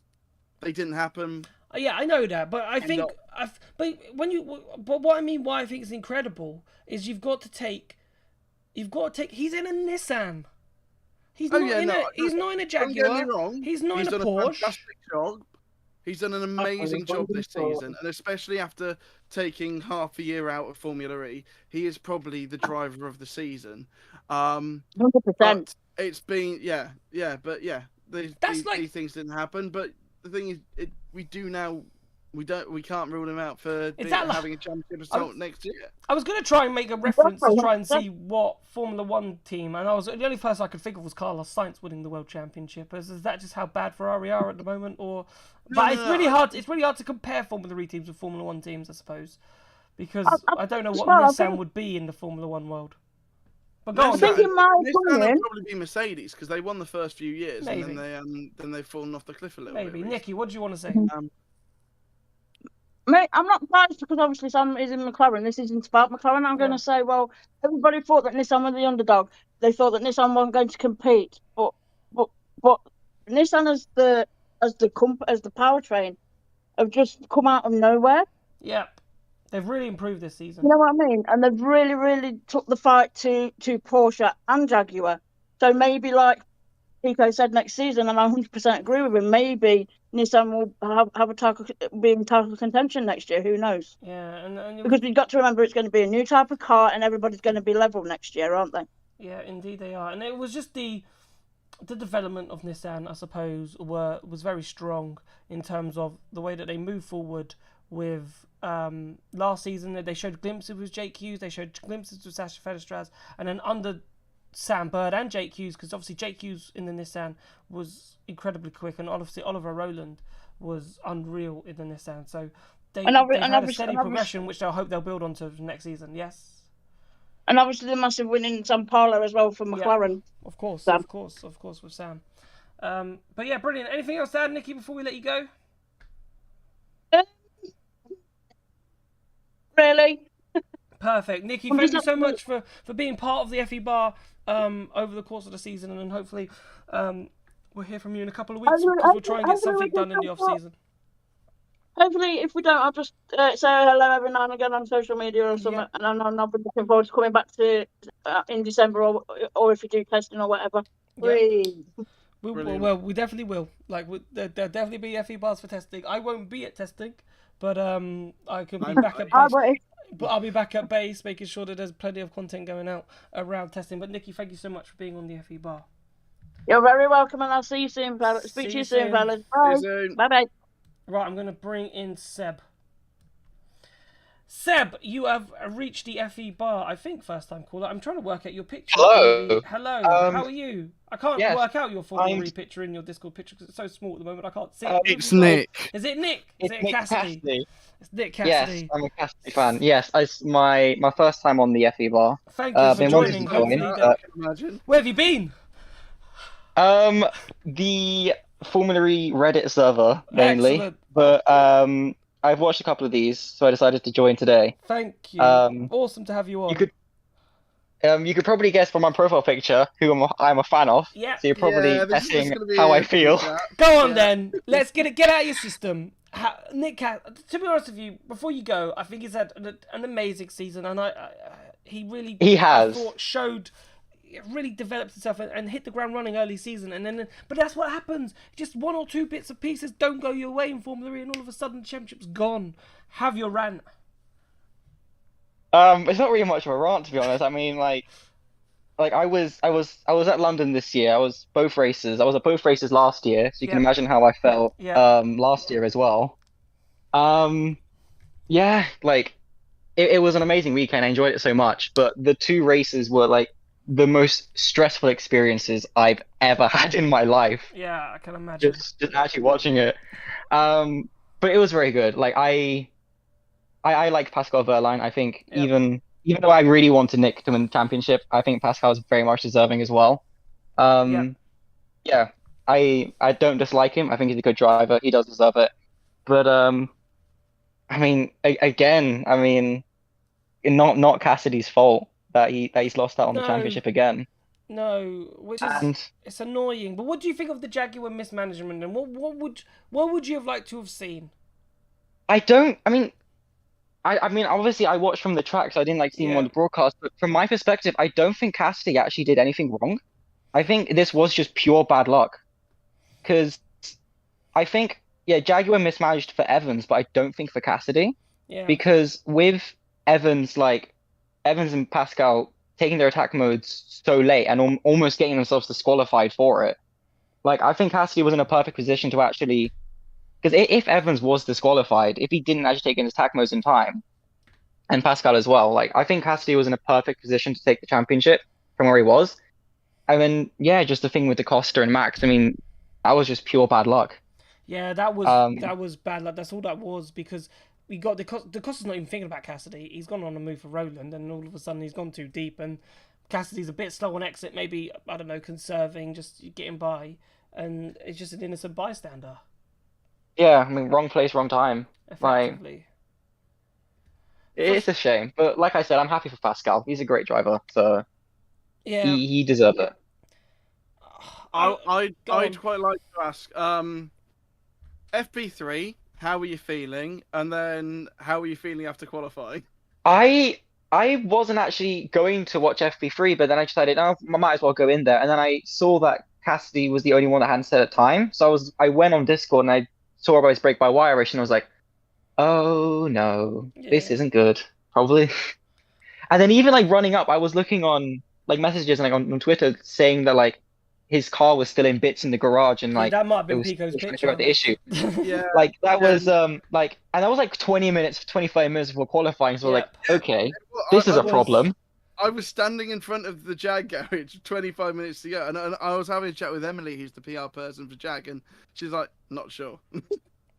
So And even like during, I think like even during like one of the duels, didn't he say like you had like a break by wire warning as well during one of the duels? Warning light came on, and they said if basically, corners, yeah. So if it happened by turn 16, you're fine, but if it happened before, you're going to be in trouble. Yeah, I remember that. But for him to pull out the lap, the 10-2. No, then it was the 1-0-9-8. That lap was amazing. 10-2 was amazing, and then the 1-9-08 in the final. Those two laps were amazing. Like I was. That's got to be the lap record holder for London, sure. I think it is. Yeah. I don't remember a faster. I don't remember ever going down below 110. So, and that's what I mean. No one can take Cassidy's skill away from him. Like the skill that Cassidy has is unreal. Like I think he's one of the top Formula E drivers, and I reckon if you put him in a Formula 1 car, he'd do an equally good job. It's just Formula 1 and the world, but it just shows you when you look at drivers and so forth that the skill outside of Formula 1 is still so high.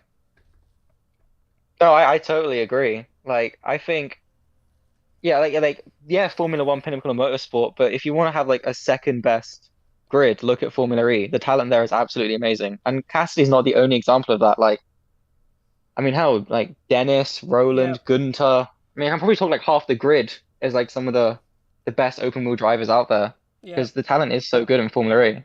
Yeah, 100%. Seb, you have been an amazing first time caller.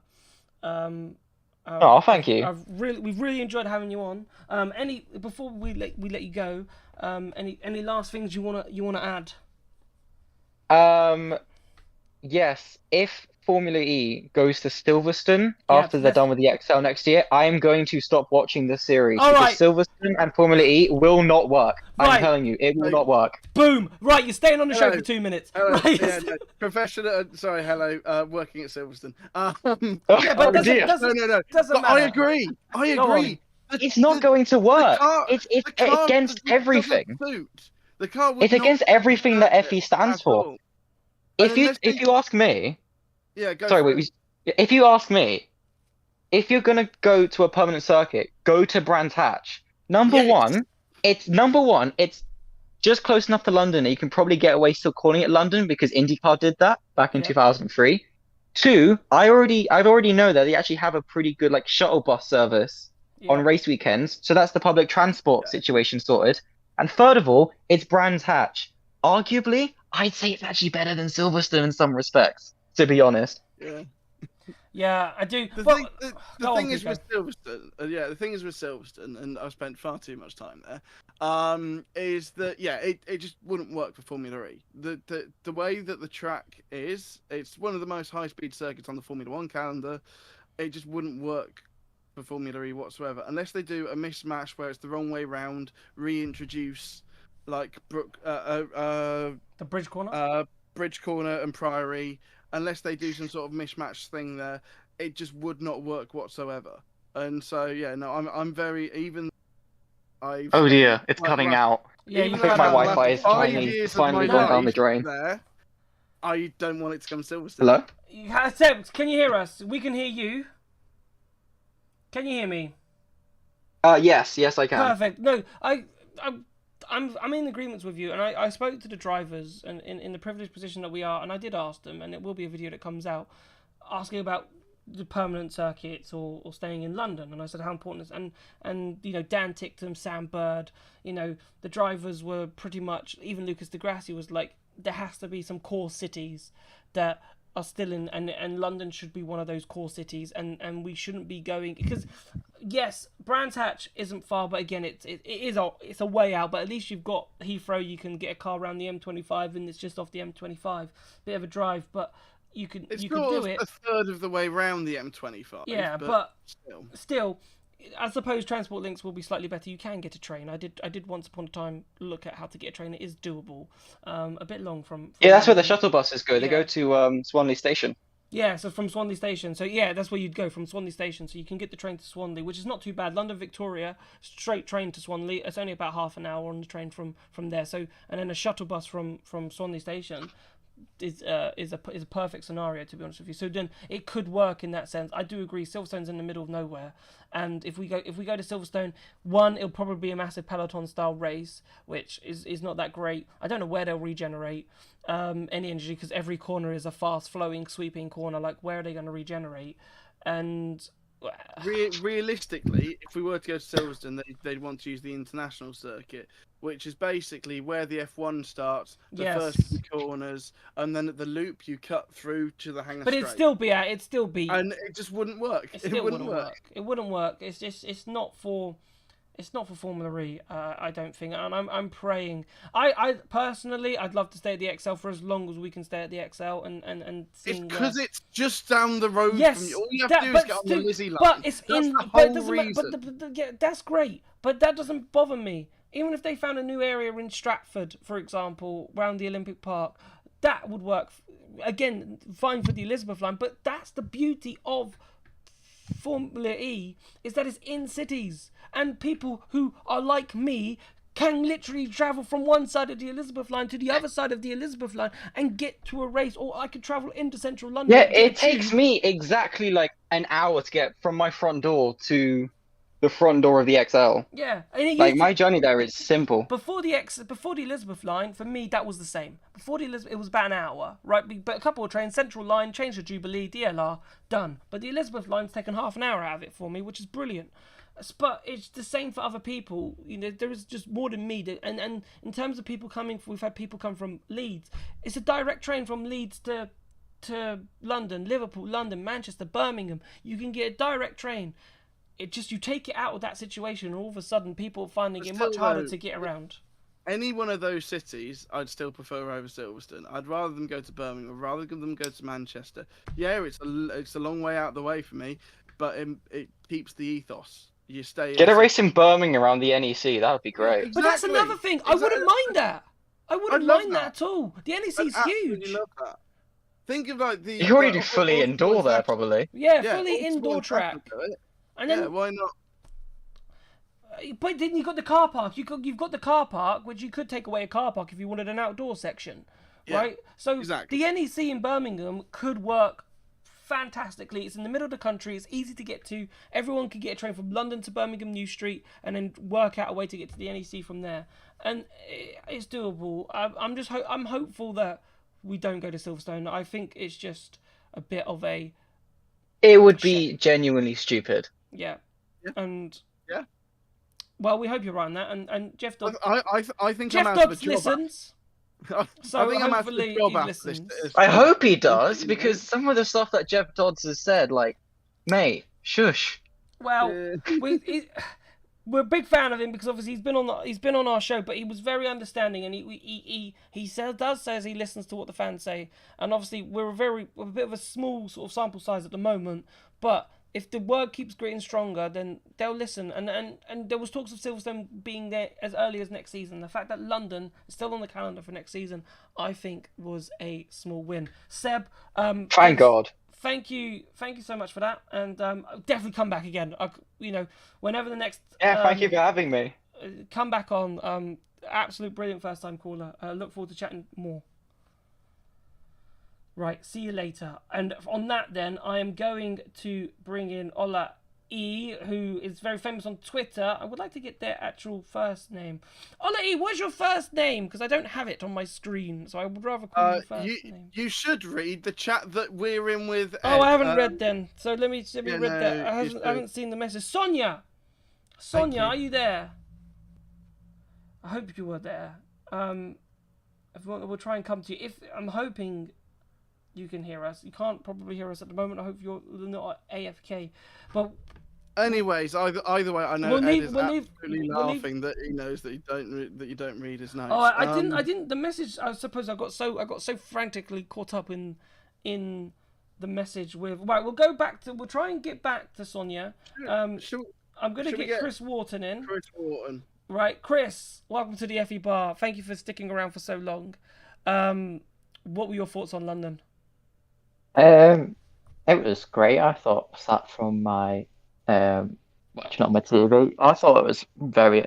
The last race, especially for me, was proper Formula race. Actually, I'm gonna have to come. I'm gonna have to ask about the TV thing again. Did you get an ad break during? Yeah, I got an ad break, and that was on TNT. That was on TNT. Lovely, thank you. It was just making a little like tally. Yeah. But Yeah. no, sorry. Continue. But yeah, I thought that was prime Formula E. That was peak Formula E. The last race, especially the first race for me was really poor driving standards, and I'm talking really poor. Dennis, God, yeah. I don't know what Dennis was doing. He just did not care. But at the one same bit, time, did he? with Dennis though, right? And I'm glad you bring it up because for me, yes, some of the moves were a bit damn and daring, but he did also pull off some brilliant overtakes at the same time. So yes, he may have gone balls to the walls in a sense, but some of the overtakes were brilliant, and it just, for me, it proved that if you want to be aggressive enough, you can overtake at London.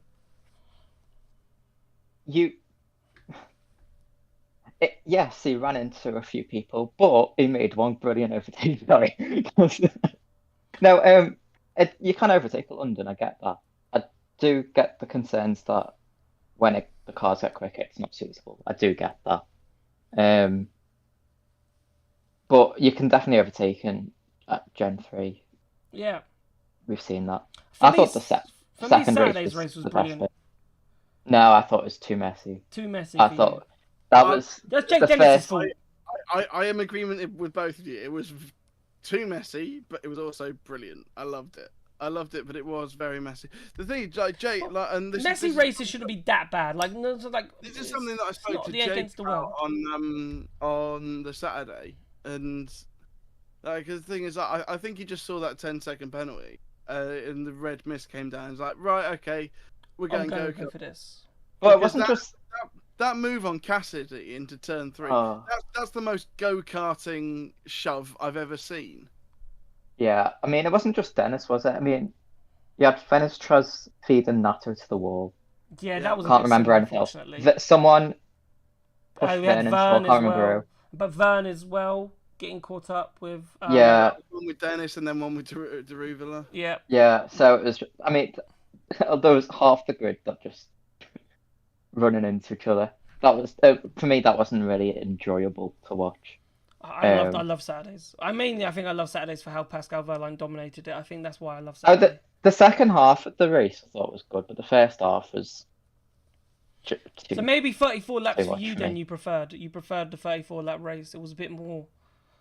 Going It was. on. I mean, I think because of the title and the 3 at the front, it just okay. There wasn't much overtaking, but it was tense, and you was like on the edge of your seat, wondering what could happen. Yeah.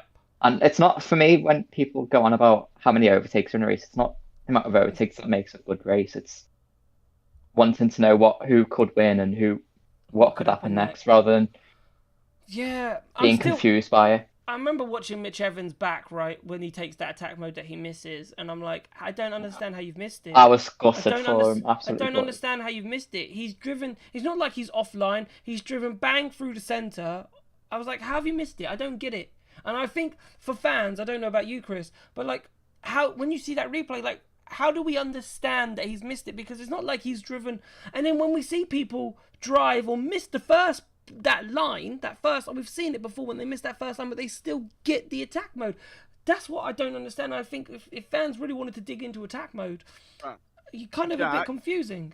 Jack, I can explain this to you. So the 3 sensors are within those 2 lines, but they are randomly distributed within those 2 lines. There is not one at the start, one at the middle, one at the end. Yeah, I get that. They are 3 randomly placed sensors. But he's driven through perfectly. Mitch drove perfectly through the first entrance round, didn't steer off, probably did the exact same thing second time round when he got it. Like, that's what I don't get. I mean, yeah, but I mean, something must have gone wrong. It was like, something must have. I don't know what it was. The first sensor didn't activate for whatever reason.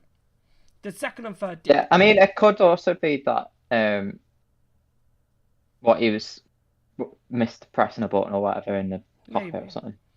So we don't know, but Failed to arm it in I time. mean, I was gutted for him because I thought he was on for the to win it there. Yeah, I think he was going to actually. Well, in the press conference, he made an interesting point saying that he had to still win the race. If Roland had got in front of him in that attack mode, he still had to overtake because Verline would have won on countback. No, he could have won on fastest lap. But yes, but that's the only other thing. Then he could have had to get fastest lap. So he said he either had to win the race or get fastest lap. And he could have got fastest lap because of the drag pace. 100%, Quali pace was 100%. He could have. But it was just an interesting statement that Mitch made. But yeah, the championship would have been within his grasp, but he just had to get the fastest lap, which hilariously Roland took. Didn't Hughes get it in the end? Oh, anyway. Roland did have it with a couple laps to go, but I can't remember. Hughes got it, but finished 11th, so... No, but got it. Da Costa got a penalty, so... Oh, Da Costa got the penalty, so Hughes got it in the end, yeah. Okay. Oh, okay, there you go then. Swings and roundabouts. But yeah, interesting stuff. Chris, thank you so much for being on the line. I know you've been on the line for a while. We're going to try and find... Ollie, get Sonia back in to see if we can hear her. Sonia, fingers crossed this time you could. You said you could hear us, but we can't hear you. And we'd love to hear from you. If you are struggling, the only thing I can suggest is just right-click. You should have voice and video, and just double-check your microphone settings. I don't know if anyone heard you in the no. In the waiting room. Yeah, no. But it's a shame. But if you can, voice right-click, voice and video, and then on settings, and then fingers crossed, you can maybe hit your microphone, and we might be able to hear you. We'll give you 1 minute to try that. Yeah. If not, then we'll just wrap up the show. Well, what would I think it's only fair that we get the person who's been in the waiting room most of this season in to have a little chat to see out the end of the season. Ed, come on, give us your ranking for the end of the year. Ranking of drivers or venues? What is this? Just how do you find more London? context, please? How do you find London? I mean, like, you were there, so how do you? Yeah, I was there. From the stands? Oh, well, I was in Grandstand A on Saturday, which had a really lovely view into that 1-2 chicane. I actually saw Jake Hughes barreling in. I think it was into the back of Degrassi at the first corner. I sort of saw it in the background, and then there was this huge bang, and then he sort of wandering around quite forlornly with completely buckled front left suspension and no front wing. So yeah, Jake Hughes. And fun fact, by the way, I didn't ever receive the interview that I think Aisha did with Jake on Sunday. So I'd reused the Saturday one where he talked about losing his front wing because the same thing happened on Sunday. So a little insider joke there. But yeah, Sunday I was in Grandstand. I think I keep forgetting if it's letters or numbers, but I think it was B or 2. I'll be honest, Ed. I don't know which one's which. It was letters. It was letters because the rows. Yeah, the rows were. Just tell me where you were. Okay, it was just in front of turn 3 where Mortara and Dennis had their little contretemps. Because I spoke to both Mortara and Dennis, and they didn't give me properly clear answers on that. So let's get your opinion on that. What happened there? Well, certainly they come together. I think from what Jake said, there must have been a coming together. It was just beyond sight because I was quite low in the Grandstand 2, just in front of turn 3. Oh, okay. So I think Dennis and Mortara had come together. I forget who was ahead before that point. I think Ido was sort of trying to defend, and then the front wing had clearly sort of started to go under already. And he sort of just went straight on and took Jake Dennis with him, who was sort of stranded on the outside. That's how I remember it. Of course, I'd probably have to check the footage again. It's been busy there. I've not really had much chance to look at it. But yeah, that was it was great actually to hear the cheers for Jake as he got out of the car, and Edo as well actually. So clearly the fans were glad to see they're okay, and obviously had a lot of love for Jake that sort of was still there from last year, even though he had a pretty miserable weekend, it must be said. And yeah, there was a fair few. So I was happy to see there was some cheers for Ollie as well when he got up front, because I think a lot of people weren't really expecting that as well. And yeah, there was a general feeling that Pascal's win sort of was very surprising because a lot of the crowd seemed to be behind Jaguar. But yeah, there was one young girl that was behind me who was screaming during the duels because Pascal lost the semi-final against, I think it was Evans, and so he started fourth and not in the final duel. And like she had to have her dad explain that to her that no, he only starts fourth. He's not like out of the race or anything. And then of course he won the championship, and then suddenly she was like perking up right at the end there after looking a little bit down again. But so. That's nice. Yeah, that's nice. So there was a lot of that sort of thing happening in the stands, and I had a good time in the E Village. I won't talk about one of the stands that has 3 letters in the name, but there was the escape room that I really had a good time in, and that had really caught me out actually some of the true or false questions because. You guys keep calling it the Gen 3.5, and there was one question, true or false. Next year's car is called Gen 3.5. False, it's actually the Gen 3 Evo. So, because you guys kept calling it that tripped me up. Yeah. So that's what Formula officially calling it. By the way, guys, you mentioned earlier. Gen 3 Evo. Yeah, Gen 3 3 Evo. They're calling it. Because remember, Gen 2 Evo was originally to be called that as well, not Gen 2.5 as well. And then, of course, COVID happened, so it didn't happen. That we were ever going to have, and then COVID. I don't think I'm ever going to get over that. Nope. Ed, one thing I was going to ask you is, have you been able to go back and find what mine and Jack's predictions were? I did, yes, I did go back. Brilliant. I what think... So, if I remember, Jack, Giordano, you were hovering over Evans and Cassidy, and I think you went for Cassidy in the end. And then Pico... You went for Da Costa, so that was pretty close, and I went for Robin Freins. Okay, so there's a win in the drivers' championship. Well, you went for Verline to win Mexico, so that was spot on. Okay. Yeah, to be fair, you pulled an absolute worldie in season 9, so it's about time you got one wrong. I remember you laughing at me for that one as well. Yeah, because of how badly testing went. What you on about? And I think he would have laughed as well. Yeah, he did say that in the interview you did with him for the magazine, by the way. Yeah. So yeah, well done, Jack. You were the closest one this year. So. Yeah. I think some of our fans did predict Verline as well, so I think they're happy. Yeah, but we'll make it sort of a more official thing next year, so, next season, so we can call out people who get it right, and call out people who get it extremely wrong. Like Mr. Edward Hunter this season. Yeah, right, Ed. If we're gonna shove you back in. Yeah, we're gonna shove you back in. I've been trying to talk bye. We're trying to talk with Sonia on Discord to try and see, but I don't think. Yeah, we've been trying our best. I'm not. I've just got. It's just I've moved him back a bit off there. Chester's in. Should we get Chester? We can maybe try Chester. We know we can hear Chester, but we'll have to be quick because we are 5 minutes past. Yeah. Chester, very quickly. I know you've joined us really late. But pleasure. Thank you for joining. How was London for you? Very fun. I'm happy Pascal won. He's who I want to win. So. Oh, splendid. He drove. The last race was super intense. Yeah, and I think Saturday was a brilliant race for him. Like I think that set him up perfectly. Yeah. Watching the F1 and then Formula E right after, a lot of inter-team drama on that day specifically. Yes, obviously we had the McLaren, Lando, and Oscar Piastri, and then the Jaguars. Were you surprised how the Jaguars played it? I kind of thought they would just have Evans hold it. I didn't think they would let them fight as openly as they did. Yeah. I thought the plan was to start is just help Cassidy at all costs. I guess not. Yeah.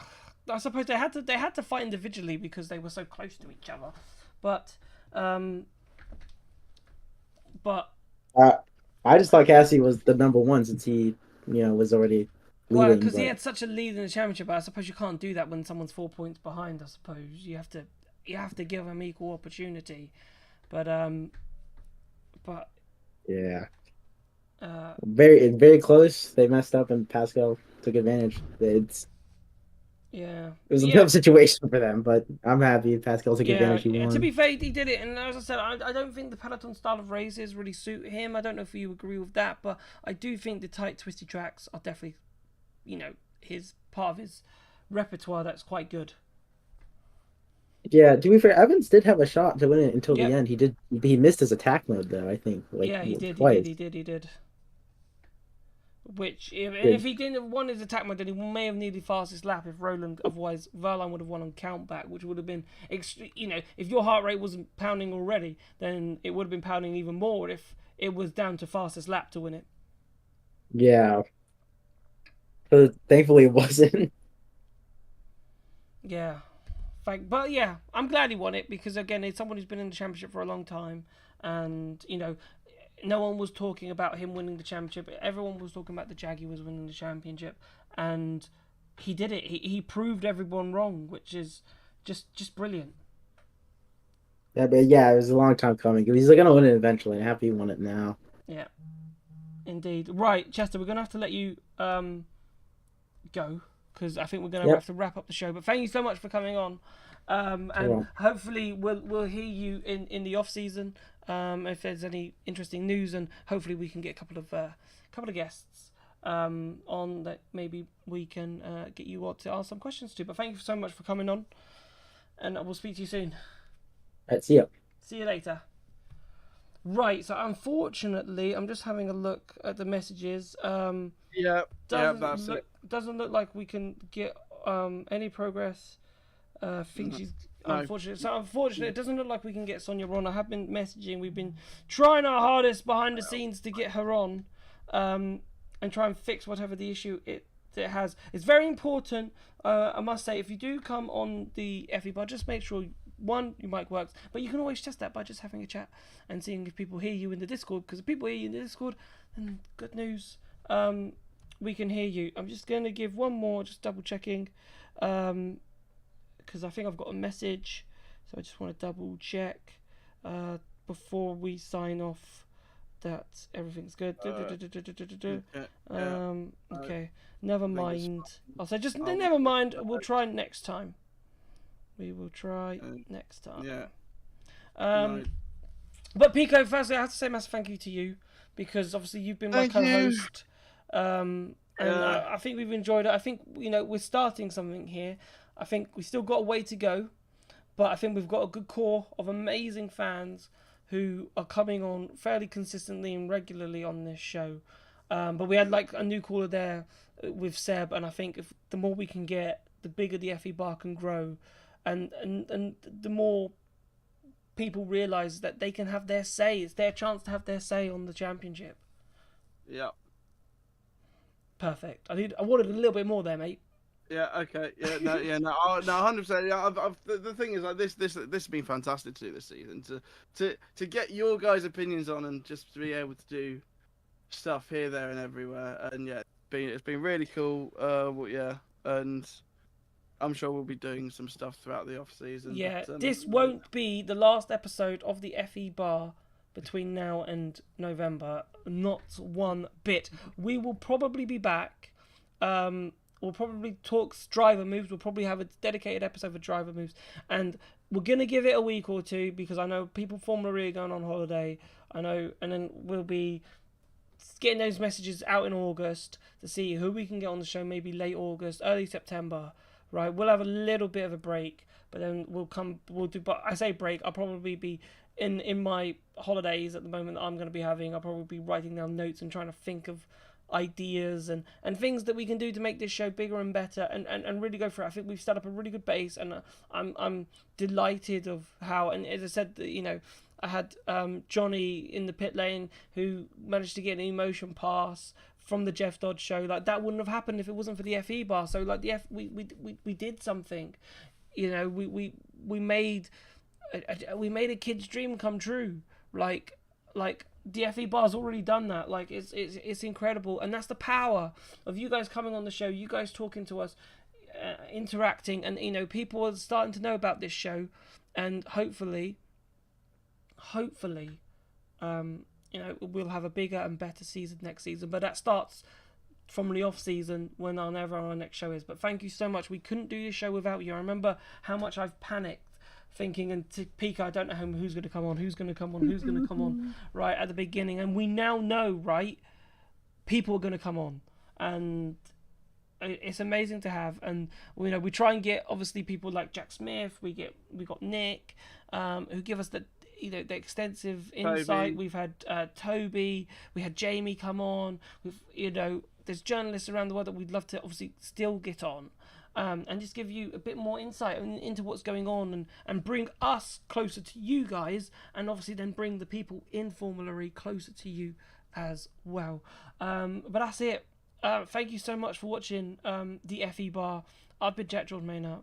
The guy next to me has been Jack Pickering, and we will see you very soon. Don't know when, but keep a lookout. Good night.